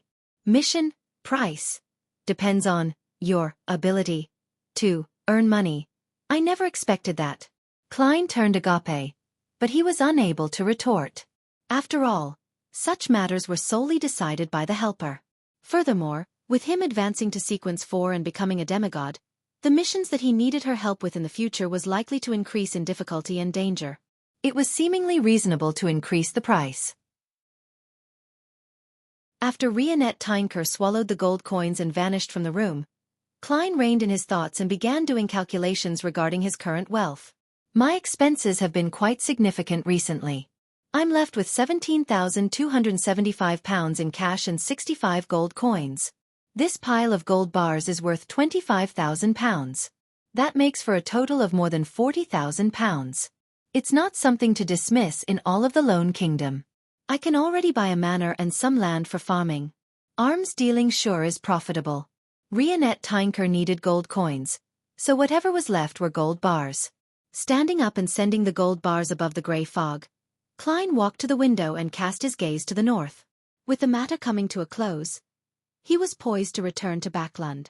Looking at the horizon, Klein suddenly sighed silently. Backlund. Northborough. Backlund University of Technology. Audrey was touring the campus with a few staff members of the Lone Charity Bursary Foundation. She was dressed in a simple light green dress. By her waist was a white, unadorned leather belt. Her blonde hair had a veiled hat with ribboned flowers that showed off her playful side. She didn't wear any other accessories other than a silver bangle on her left wrist. She looked no different from a female student that came from a family that could only be considered middle class. Over the past few days, she had been to public primary schools that bordered East Borough, and she had visited the technical schools in the area around Backlund Bridge. She already knew the appropriate clothes needed for the occasion, not treating charity work as another social scene. Her green, limpid eyes darted around slightly as she wore a faint smile as she observed the students that came and went. Backlund University of Technology had recently sent out its acceptance letters, and it was matriculation day for the new class of students. Matriculation should have happened in late August or early September, but as a newly restructured university, Backlund University of Technology's entrance examinations were later than the other universities. That also delayed the results, which also meant that students that applied to the school had also participated in the examinations of other universities or might have already been accepted. Therefore, they had brought forward the registration work to confirm the matriculated numbers before deciding how many more students needed to be accepted. Due to this, Audrey and the Lone Charity Bursary Foundation staff came to help the first batch of approved applicants to complete their matriculation procedure. Wherever she could see, she discovered that the students on campus wore a beaming expression, and every action they made exuded obvious confidence. Their words and actions had an indescribable vigor, one that seemed to have immense hope for the future that allowed them to see light. And this feeling was completely different from the few public primary schools that Audrey had experienced in the past. The students there were either boorish and noisy or silent and gloomy. A common trait of theirs was being uneasy and confused. Whenever they encountered strangers of status, they would be filled with trepidation. Their eyes were dull, lacking the spirit that youths ought to have. I really wish those kids will have a chance of receiving higher education and be like the students here where they can work hard for a better future. As Audrey sighed silently, she swept her gaze to a male-female duo who were likely siblings. The elder brother had clearly stepped into society and started working. He wore a silk hat and wore a rather thin black formal suit. He appeared to be in his 30s and had the air resembling a civil servant. He had borrowed a rather old camera from somewhere and had placed it on a tripod. He gestured for his younger sister to move and adjust her pose as he searched for the best angle. The sister was about 17 or 18, and her black hair simply cascaded down. Her brown eyes had a look of exasperation, but she didn't say a word as she seriously listened to her brother's instructions. Such combinations were everywhere on campus. Some of them had parents and their child, while others were groups of friends. What a beautiful scene! Audrey looked away and continued proceeding forward. It was a square, and in the middle of it was a decommissioned steam locomotive. Its massive body was standing there proudly, adding industrial vibes to the Backlund University of Technology. Whoosh! The behemoth-like steam locomotive spewed out smoke as it hauled its long body into the platform before slowing down a stop. A mixed-blood, 7 or 8-year-old girl who looked like a doll held her mother's hand as she waited in a long line. She asked her father, who was similarly mixed blood with Lone and Balam heritage, about Desi Bay. Amidst her shuffling, she saw a gentleman with white sideburns and a top hat holding a gold inlaid cane. He had a servant with brown skin as he walked towards first class. The servant looked around curiously and said, "Sir, the recent situation is different from what I had imagined. I thought the people from Balam would lead tough and difficult lives, with squalid, chaotic, poor, and repressed surroundings. But there was none of them. We even drank water and smoked East Balam cigarettes.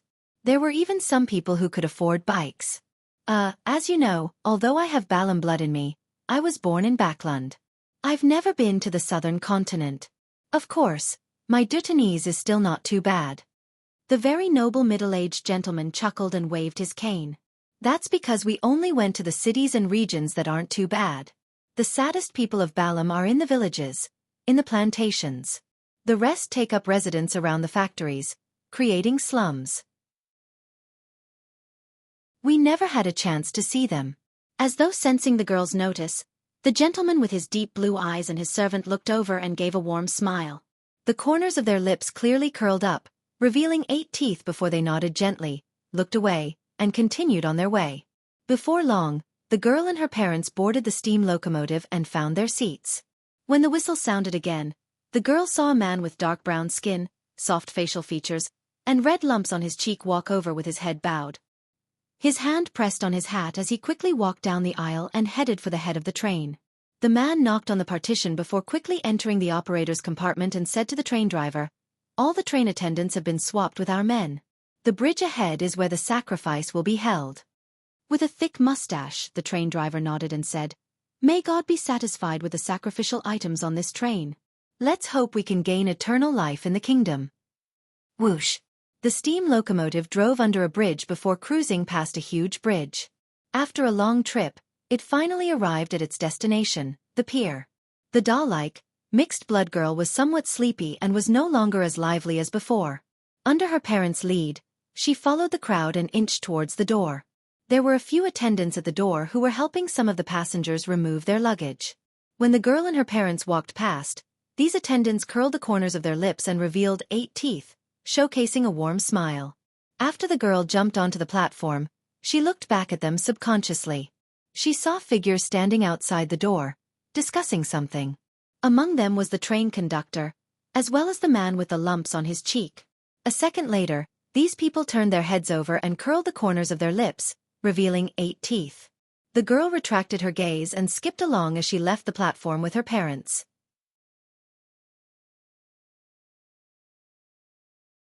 Chapter 967 Revelation. Cold winds blew across the platform at night, causing the hanging gas lamps to sway. The light of dusk stretched and shortened from time to time in the scene, allowing the steam locomotive that was silently parked on the tracks to oscillate between being cloaked in shadows or escaping the darkness. It had an indescribable sense of gloom and death. At this moment, a squad of black and white checkered policemen entered the platform. Under the lead of the railway company's duty manager, they walked to the huge train that appeared old. For some reason, after the passengers disembarked, all the train staff, including the train driver, returned to the carriage and never came out again. IS sent people to look for them and get them out to have some rest. But they quickly ran out looking like that had been inflicted with a disease. All they could do was hysterically shout, "They're all dead! They're all dead!" The railway duty manager in a blue coat held a lamp, walking as he briefed the police about the situation. From his stammering and trembling body, the police could easily tell the extreme horror in him. It was as though a sudden tap on his shoulder would literally cause him to jump and abandon everything to rush for the exit. His emotions infected the police. All of them held their hands to their waists as they pressed onto their holsters. Tap, tap, tap. The leather shoes hitting the solid, hard ground left reverberating echoes. The police followed the duty manager and warily entered the front carriage. Inside the carriage, there were 2 people sitting in each row. They were distributed to the left and right, and they stood away from the windows. At that moment, they were leaning against the backs of their seats, motionless. Through the illumination of the gas lamps outside and lanterns in their hands, the inspectors leading them very quickly recognized the scene before him. Here were the staff of the steam locomotive. They were wearing blue uniforms that differed for men and women, and they were sitting in different seats in silence. Their faces were pale and their eyes wide open. Although there wasn't any sounds of breathing, the corners of their lips were curved up, revealing 8 teeth. Everyone present felt their hair stand up upon seeing the uniform smiles as they subconsciously held their breaths. This was an extremely bizarre and terrifying scene. All they wished was to turn around and leave, beginning investigations only when it was bright. The leading inspector drew 2 deep gasps before he instructed the constables beside him, "Go confirm if they are dead." Upon saying that, he glanced at the duty manager. "Follow him and see if there's anyone missing or excess people included." All right, officer," the duty manager said with a trembling voice. As he and the constables ventured deeper into the carriage, the other policemen drew their revolvers and remained on high alert. In an unbearable silence, time slowly ticked by until, finally, one of the constables stopped at the end of the carriage, turned around and shouted, "It's confirmed. All of them are dead." The railway manager stuttered immediately after him. "There are 2 missing. The train driver and the train conductor." The inspector calmed down significantly when he realized that nothing had happened all this time. He thought and said to all the constables, "Maintain the corpse's present state and await an autopsy." Meanwhile, split into 2 teams.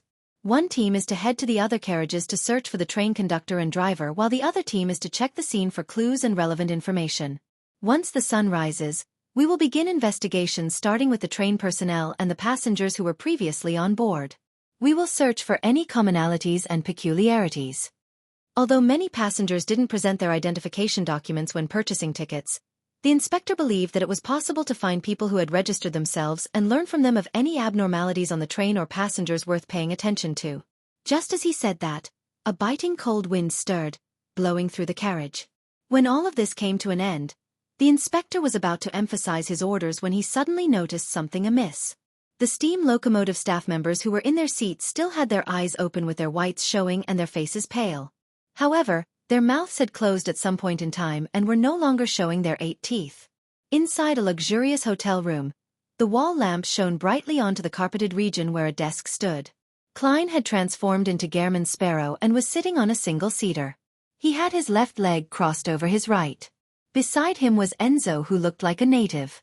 In front of him stood a row of cultist marionettes. They were the people involved in attempting to make a sacrifice on the steam locomotive. The man with the lumpy cheek, the train conductor and the train driver. They had circled from different streets donning different looks to gather here. "Who made you do the sacrifice?" Klein asked in a deep voice. After advancing to sequence 4 and becoming a bizarro sorcerer, not only was he able to read the thoughts of his marionette's superficial consciousness, he could also use the increased control of spirit body threads to do things similar to spirit channeling. Of course, the higher the level of the marionette, the poorer the effects of the spirit channeling. After a brief silence, the conductor, who was clearly lone with rather thick body hair, said blankly, "It's a revelation from God." "Which God?" Klein received the porcelain teacup from Enzo and took a sip. The train conductor replied in a daze, "God is God. There are no others." Klein lowered his cup and asked, "How did he reveal his revelation? What was said exactly?" The conductor instantly turned reverent. "He gave a revelation through a divine item, requesting us to sacrifice many lives to pleasure him. In return, he will give us eternal life in his kingdom." Sacrifice many lives. Compared to the numinous episcopate, the Rose school of thought prefers doing such things. They have always been infamous for blood sacrifices. But to have eternal life in God's kingdom is closer to the numinous episcopate's beliefs. Of course, I can't eliminate the possibility that it was fabricated. Klein pondered for a moment and asked, "What divine item?" The train driver didn't reply as he glanced at the man with the red, lumpy cheek. The man then took out an item from an inner pocket. It was a cloth doll of shabby craftsmanship with curved eyes and mouth. "God will issue us commands at a specific time through it. I bought it at a flea market," the man with the lumpy cheek said slowly without any perturbation in his tone. "This..." Klein instantly thought of many possibilities before getting Enzo to take the cloth doll and scrutinize it carefully. But he didn't discover anything odd.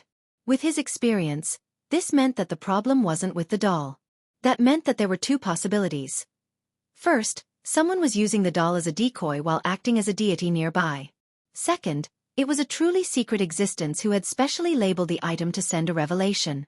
If it's the former, the train attendant's death would have been discovered, and preparations would have been made. If it's the latter, perhaps nothing has been detected. Klein contemplated for a moment and made Enzo place the cloth door on the desk in front of the window.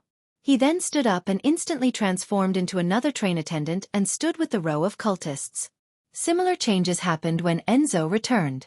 After an unknown period of time, the night grew deeper. Suddenly, on the desk bathed in crimson moonlight, the cloth doll with curved eyes and mouth moved its limbs and slowly stood up.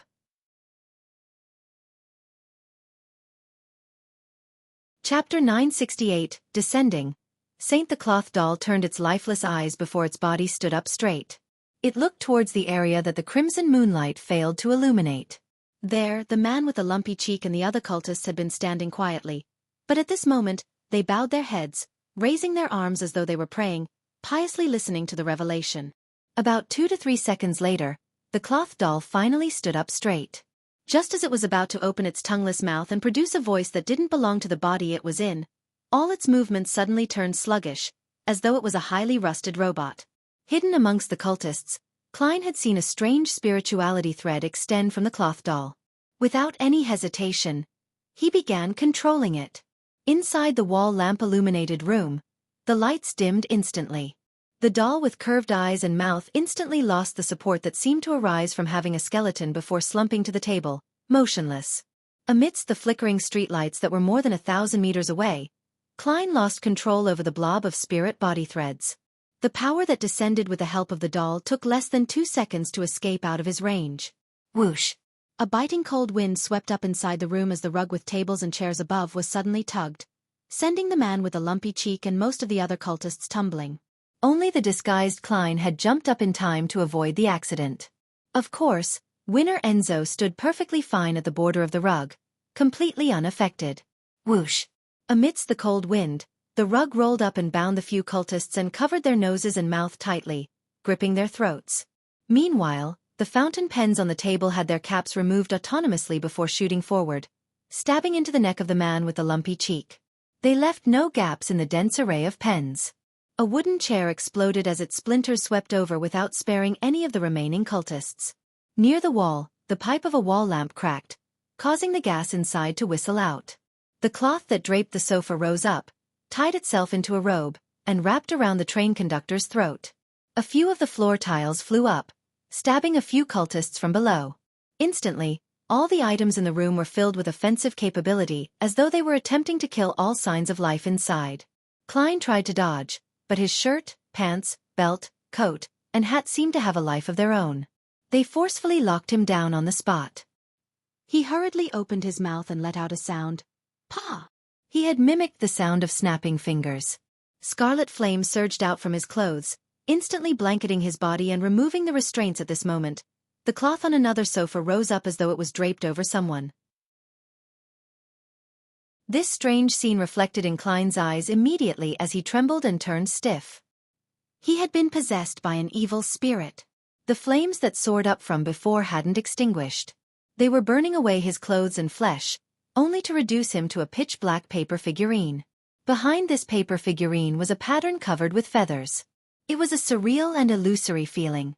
This was the mutated paper figurine that had been tainted with artificial death's aura. Klein knew that there were only 2 situations that were possible for the doll to mutate.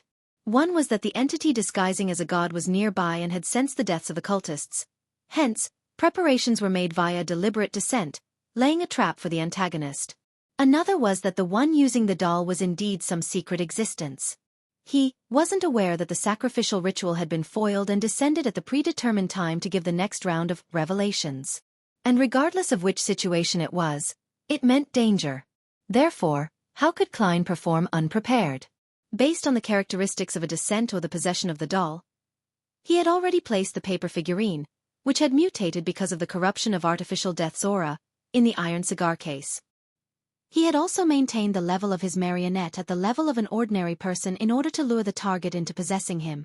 At this point, the possession target of the god that the cultists worshipped had gone from Klein to the death paper figurine. As the scarlet flame swept about, the pitch-black paper figurine ignited as a pale white color spread abruptly, tinged with a slightly dark green color. A rather painful grunt sounded as a transparent afterimage flashed across a window tinted with the crimson moonlight. Almost at the same instant, the items that came alive inside the room fell to the ground, returning to their lifeless state. As for Enzo, flames were swirling around him. At this moment, In the port city north of the southern continent, the residents were enjoying the comfort and warmth of their home and family at night. They didn't notice that their glass windows and the surfaces of the wall lamps would dim before quickly returning to normal. Alongside this dimming environment, the flames in the fireplace either intensified or dwindled. The remnants in the kitchen were ignited and snuffed out.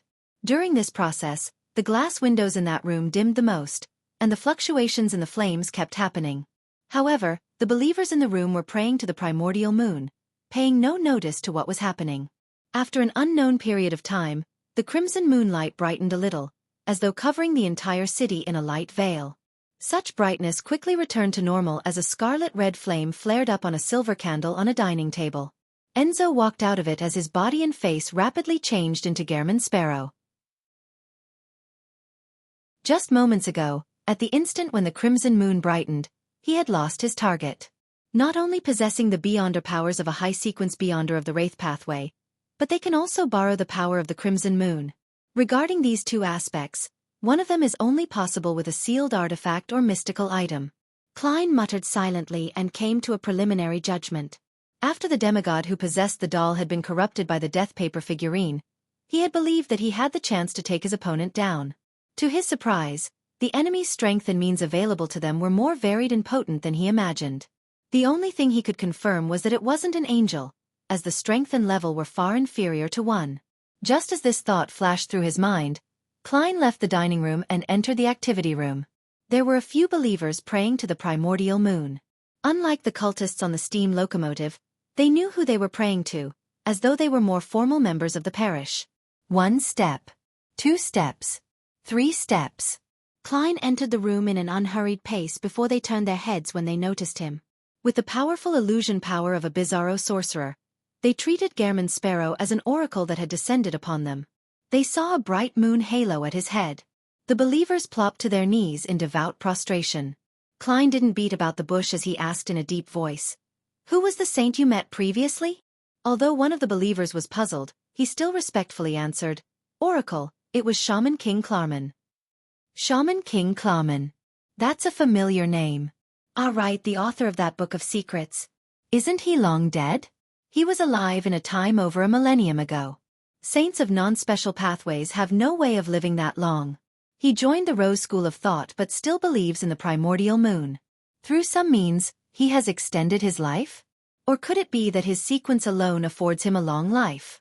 Klein's mind whirred and recalled the origins of the name, Klarman. A sailboat was docked by the pier as the faint moonlight illuminated the cabin's interior. A figure with frizzled black hair with white streaks in them walked out of a mirror. He wore a back robe with crimson patterns. He had wrinkles that were neither too deep or shallow on his face. His eyes were bloodshot. At this moment, on the skin he exposed, such as the back of his hand, his pores had expanded, producing white feathers that were stained with pale yellow oil. This elder's expression was somewhat warped as if he was enduring pain. He quickly sat on the bedside, bowed his head, clasped his hands, and silently chanted. In his jarring voice, his forehead slowly cracked apart, revealing a red full moon that seemed to be embedded in it. The moonlight dispersed and cloaked the elder, causing the white feathers on him to contract and recede into nothingness. But at this moment, his abdomen bloated up as though it was filled with liquid. Finally, his clothes, together with his skin, tore apart as a blob of flesh and blood covered in white feathers flew out onto the deck. After squirming for quite a while, it rotted and died. Phew! The elder looked up and slowly exhaled. His bloodshot eyes were filled with puzzlement. He muttered softly, "Death's blessed? But death is no more." Early in the morning, the Church of Storm's mandated punishers, who had taken over the case of the mysterious deaths of the steam locomotive staff, had received new intelligence. The missing conductor and driver, as well as a few suspicious passengers, had been found. Before long, this mandated Punisher team followed the clues and found their targets. They were silently hung outside a building in a row. "This is a provocation." The mandated Punisher's captain growled through clenched teeth. But after they lowered the corpses and carried out their investigations inside the room, they saw that these people had been piously praying to the primordial moon in the activity room, holding a rather diabolical ritual. "Apprehend all of them." The mandated Punisher captain issued a command after a second of surprise. The believers of the primordial moon seemed to regain their reason as they tried to resist. However, they were quickly suppressed, either dying or being injured in the process. The mandated Punisher captain surveyed the area and inexplicably said to his peers, "They didn't notice the row of corpses hanging at their doorstep?" A member of the Reader Pathway thought and said, "Those corpses might have been left there to guide us to investigate the area." The mandated Punisher captain calmed himself down and nodded in thought. Which church's demigod passed by?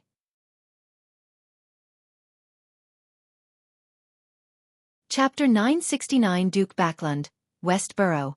Within the Odora family's villa, Emlyn White, who had been summoned, took off his hat and coat and entered the activity room to wait. In this room, there were a few other Sanguine members who had been called by name to meet the important figure. After surveying the area, Emlyn picked a spot to sit in, right beside a man with a nose so high that it almost seemed deformed. Adorning his cut face was brown hair and red eyes. He held a comic in his hand, reading through it aimlessly. He was none other than the Sanguine who had provided Emlyn with the information about the ancient, abandoned castle in Delaire Forest. His name was Ernst Boyar, a viscount. Emlyn had planned on visiting this viscount in the next couple of days, but he never expected to bump into him here. After some careful consideration, he said in deliberation, "Your lordship, I would like to know where you obtained the intel regarding the ancient abandoned castle in Delaire Forest." "Why? Did your client say that there weren't any ancient wraiths?" Ernst Boyar moved his gaze away from his comic and shot Emlyn a glance. "No, not at all." Emlyn didn't provide an explanation as he stubbornly emphasized his question again. "I'm just very curious of the source. It doesn't seem that simple." Ernst Boyar closed his comic and nodded slightly. "It's not a secret. I learned of it from Lord Nibs. To be frank, I've never heard of this before. I find it hard to imagine that there's such an ancient castle in Delaire Forest." Lord Nibs. Emlyn instinctively had some thoughts arise in him. It's another test. But isn't such a test too dangerous? It even needed Mr. Fool to resolve it. Emlyn frowned slightly as he recalled the details he had contemplated previously. He probed, "Your lordship, then why didn't you explore that ancient castle? I remember you being an archaeologist. And during this process, you'll be able to obtain the corresponding beyonder ingredients of an ancient wraith. Lord Nibs told me that it's very dangerous. One shouldn't approach it unless they're at the level of Earl." Emlyn's mouth gaped as his expression fell into a daze. He then held back his anger and asked with a suppressed voice, "Then why didn't you warn me?" Ernst laughed. "Isn't it obvious? How can a location with beyonder creatures present, one that's known by us Sanguine, still exist if not for special reasons?" Emlyn fell into a daze as Ernst added, "Normal reasoning should be like this. Ancient wraiths might exist in some place in Delaire Forest.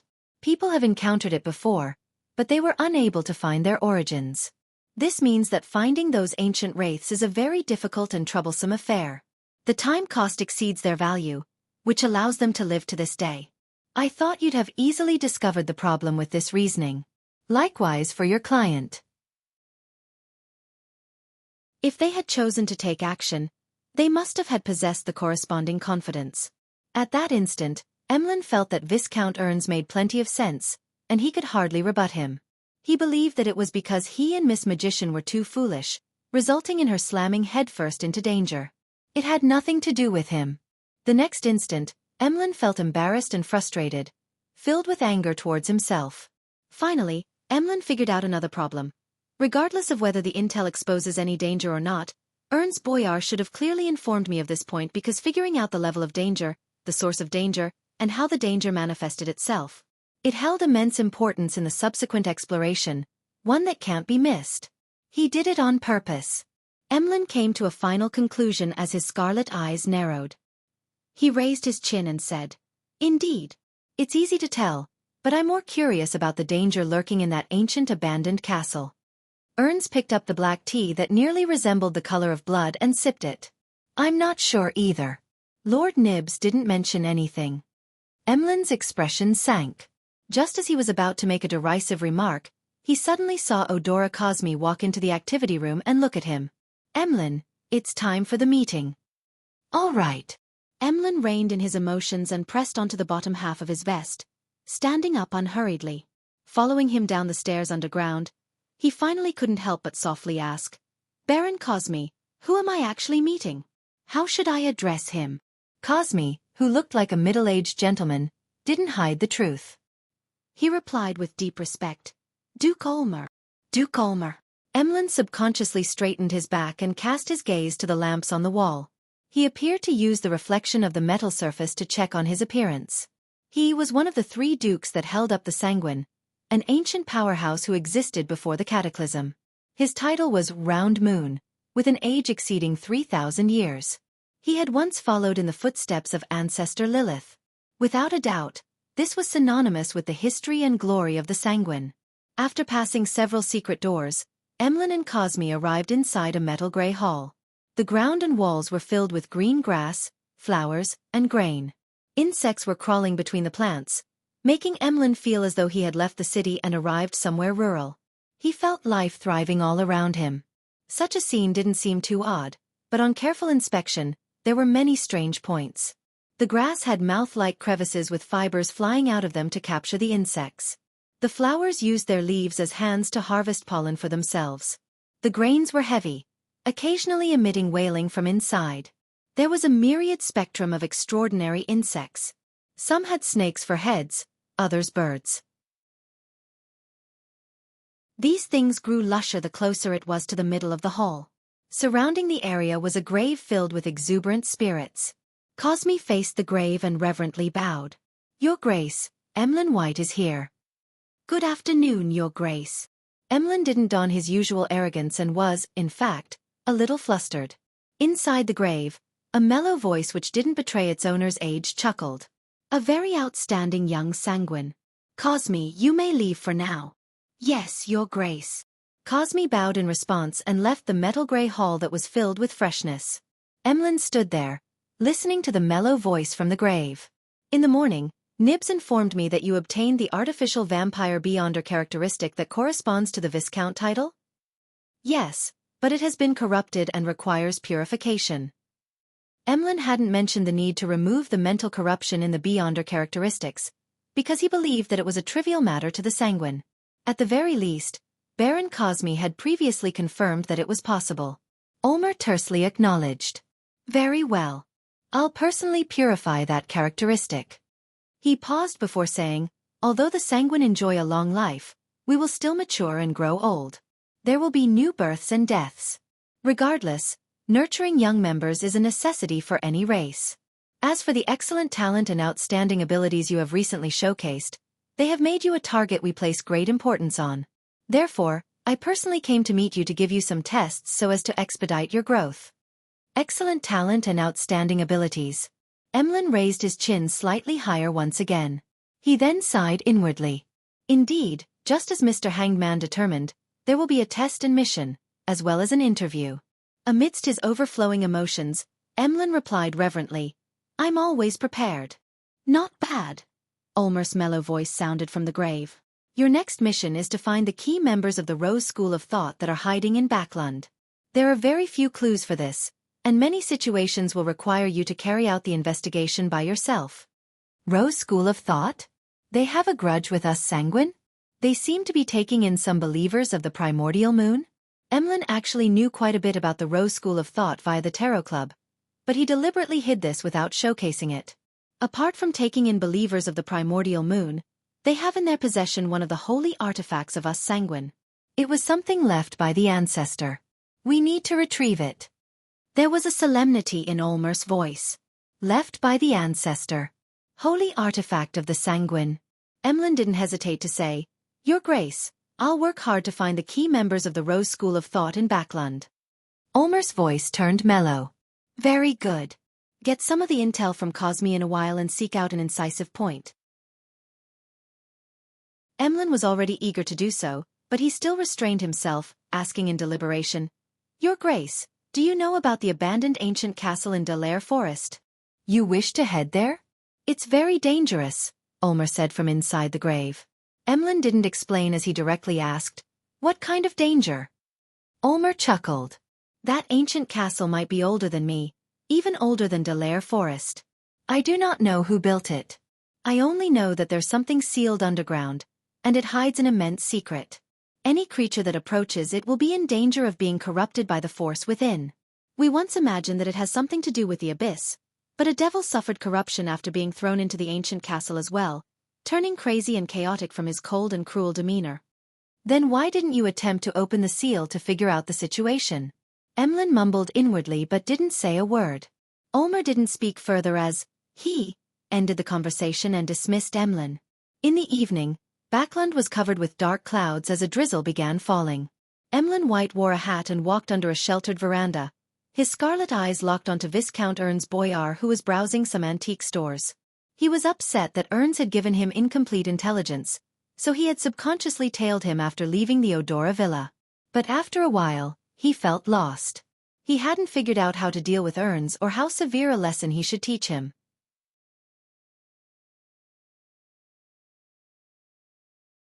Chapter 970 Talent at soliciting donations. After blankly following Ernst Boyar for a distance, Emlyn White gradually abandoned his thoughts. He glanced at the area beyond the veranda as the downpour grew in intensity. He couldn't help but think, how should I punish Ernst? Although he had done so because he likely followed orders or a cue, it's still despicable. As for Lord Nibs, I presently do not have the ability. But wait, once I become a marquis or a duke, I'll definitely make him pay the price. Miss Magician has already completed her exploration of the ancient abandoned castle. I'm not sure if Lord Nibs had sent Sanguine to monitor the area. From her tone, description, and the feedback given by Mr. Fool, there was probably no monitors. Could it be that Lord Nibs didn't send any Sanguine to the vicinity of the ancient castle? But what's the point of such a test? Or could it be that they missed it because of some problems? Amidst his thoughts, Emlyn White felt that he needed to get someone to discuss the matter of punishing Ernst Boyar. He was severely lacking in such experience. Subconsciously, the first candidate of choice that came to him was the Hanged Man. This senior member of the Tarot Club was shown to be extremely experienced in various matters. He was extraordinarily reliable and had never left the other members disappointed. After hesitating for a few seconds, Emlyn struck down this choice. This was because this matter involved the Sanguine's internal test.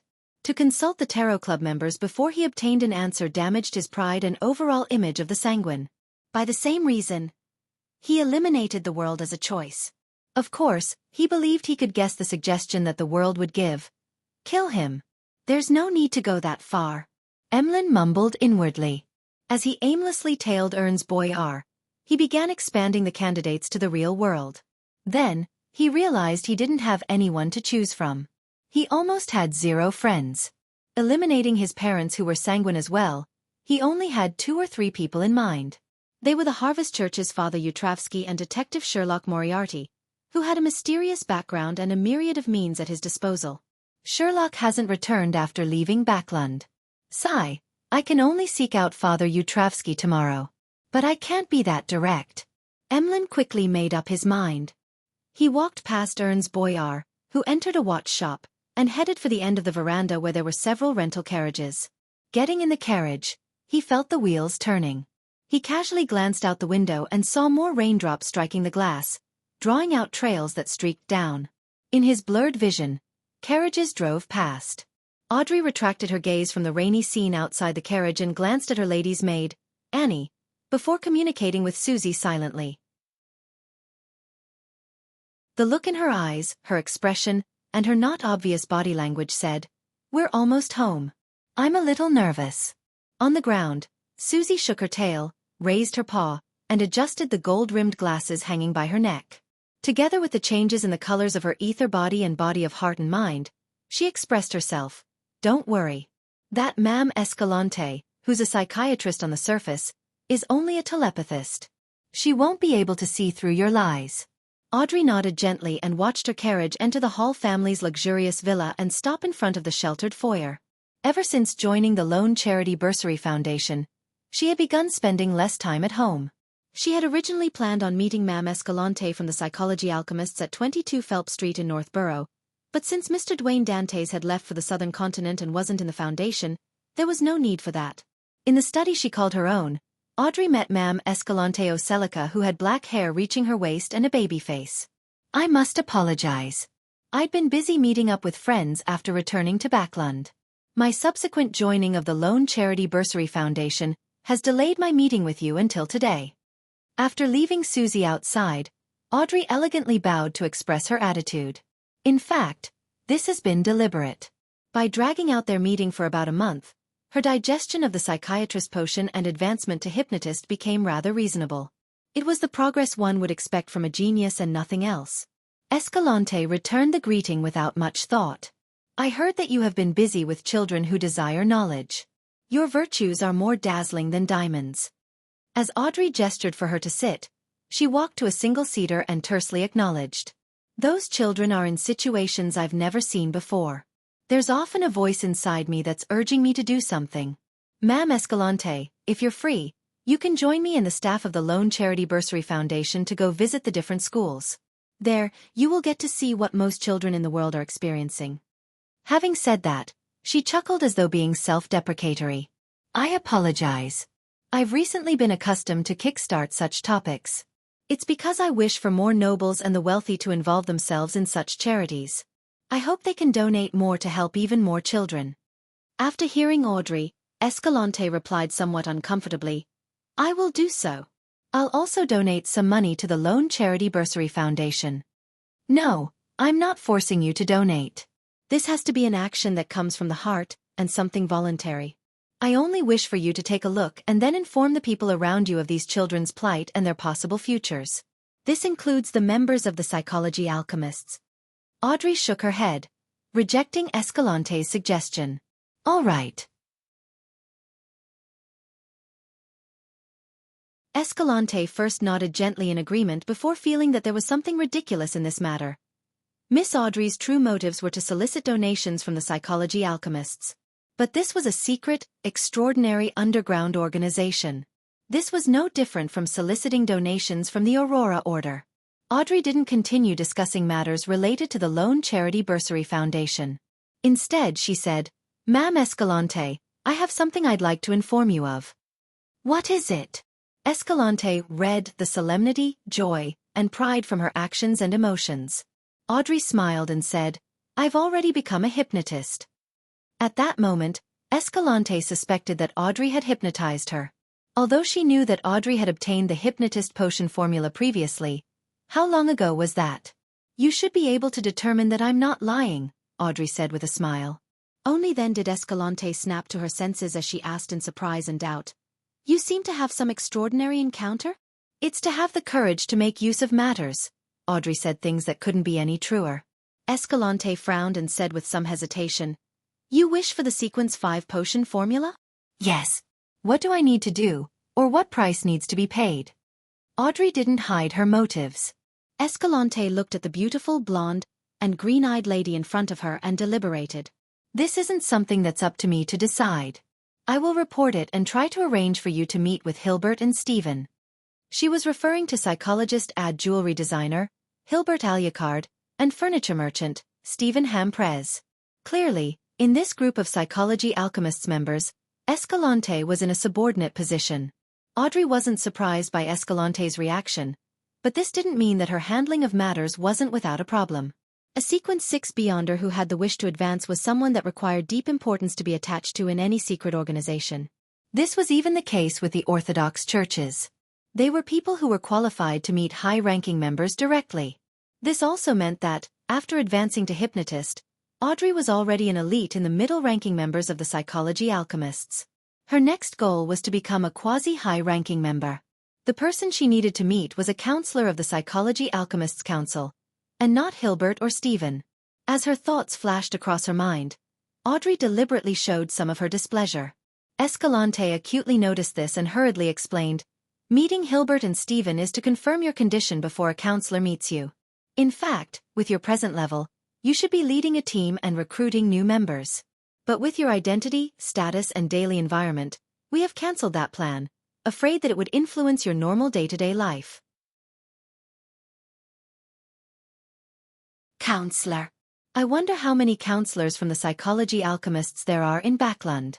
Could it be the royal family's consultant, Vin Rambus? Audrey nodded in thought and said, I can understand that and will await your arrangements. She then diverted the topic and asked with a curious look, Ma'am Escalante, do you know what's the name of the Sequence 5 potion of the Spectator Pathway? Seeing this blonde green-eyed young noble lady taking on such a demure pose, Escalante silently heaved a sigh of relief. I've once heard Hilbert mention that it's called Dreamwalker. Dreamwalker. This is somewhat different from what I imagined. Or it could be that dream is just an analogy. To be precise, it should be subconscious walker? Audrey didn't conceal her contemplation and analysis before directing her questions to psychology and various information. After having Escalante stay for dinner, she sent the lady to the door where she got on a carriage. At this moment, it was dark outside with gales roaring and rain pouring. Amidst the pouring rain, howling winds, and the dark night, a steam sailboat hybrid was cruising through the safe sea route in the Berserk Sea with tourists on board. Klein had already left the southern continent and had returned to Desi Bay as Dwayne Dantes. Amidst the shaking ship, he suddenly woke up, got out of bed, and headed to the window of his first-class cabin's living room to look outside. Amidst the downpour, 3 huge strange pure black sailboats were silently cruising over. Hanging on their sides were lanterns with 3 black sails on masts almost 100 meters long. And on its deck stood a mottled stone chair that was 2 to 3 meters high, its back facing the cabin. No one was sitting on it. It was the Black Emperor symbol of the King of the 5 Seas, Nast. You're tuning in to the Xiaofan's Wuxia Tales YouTube channel. Don't forget to subscribe and join us on this journey to catch the most captivating stories.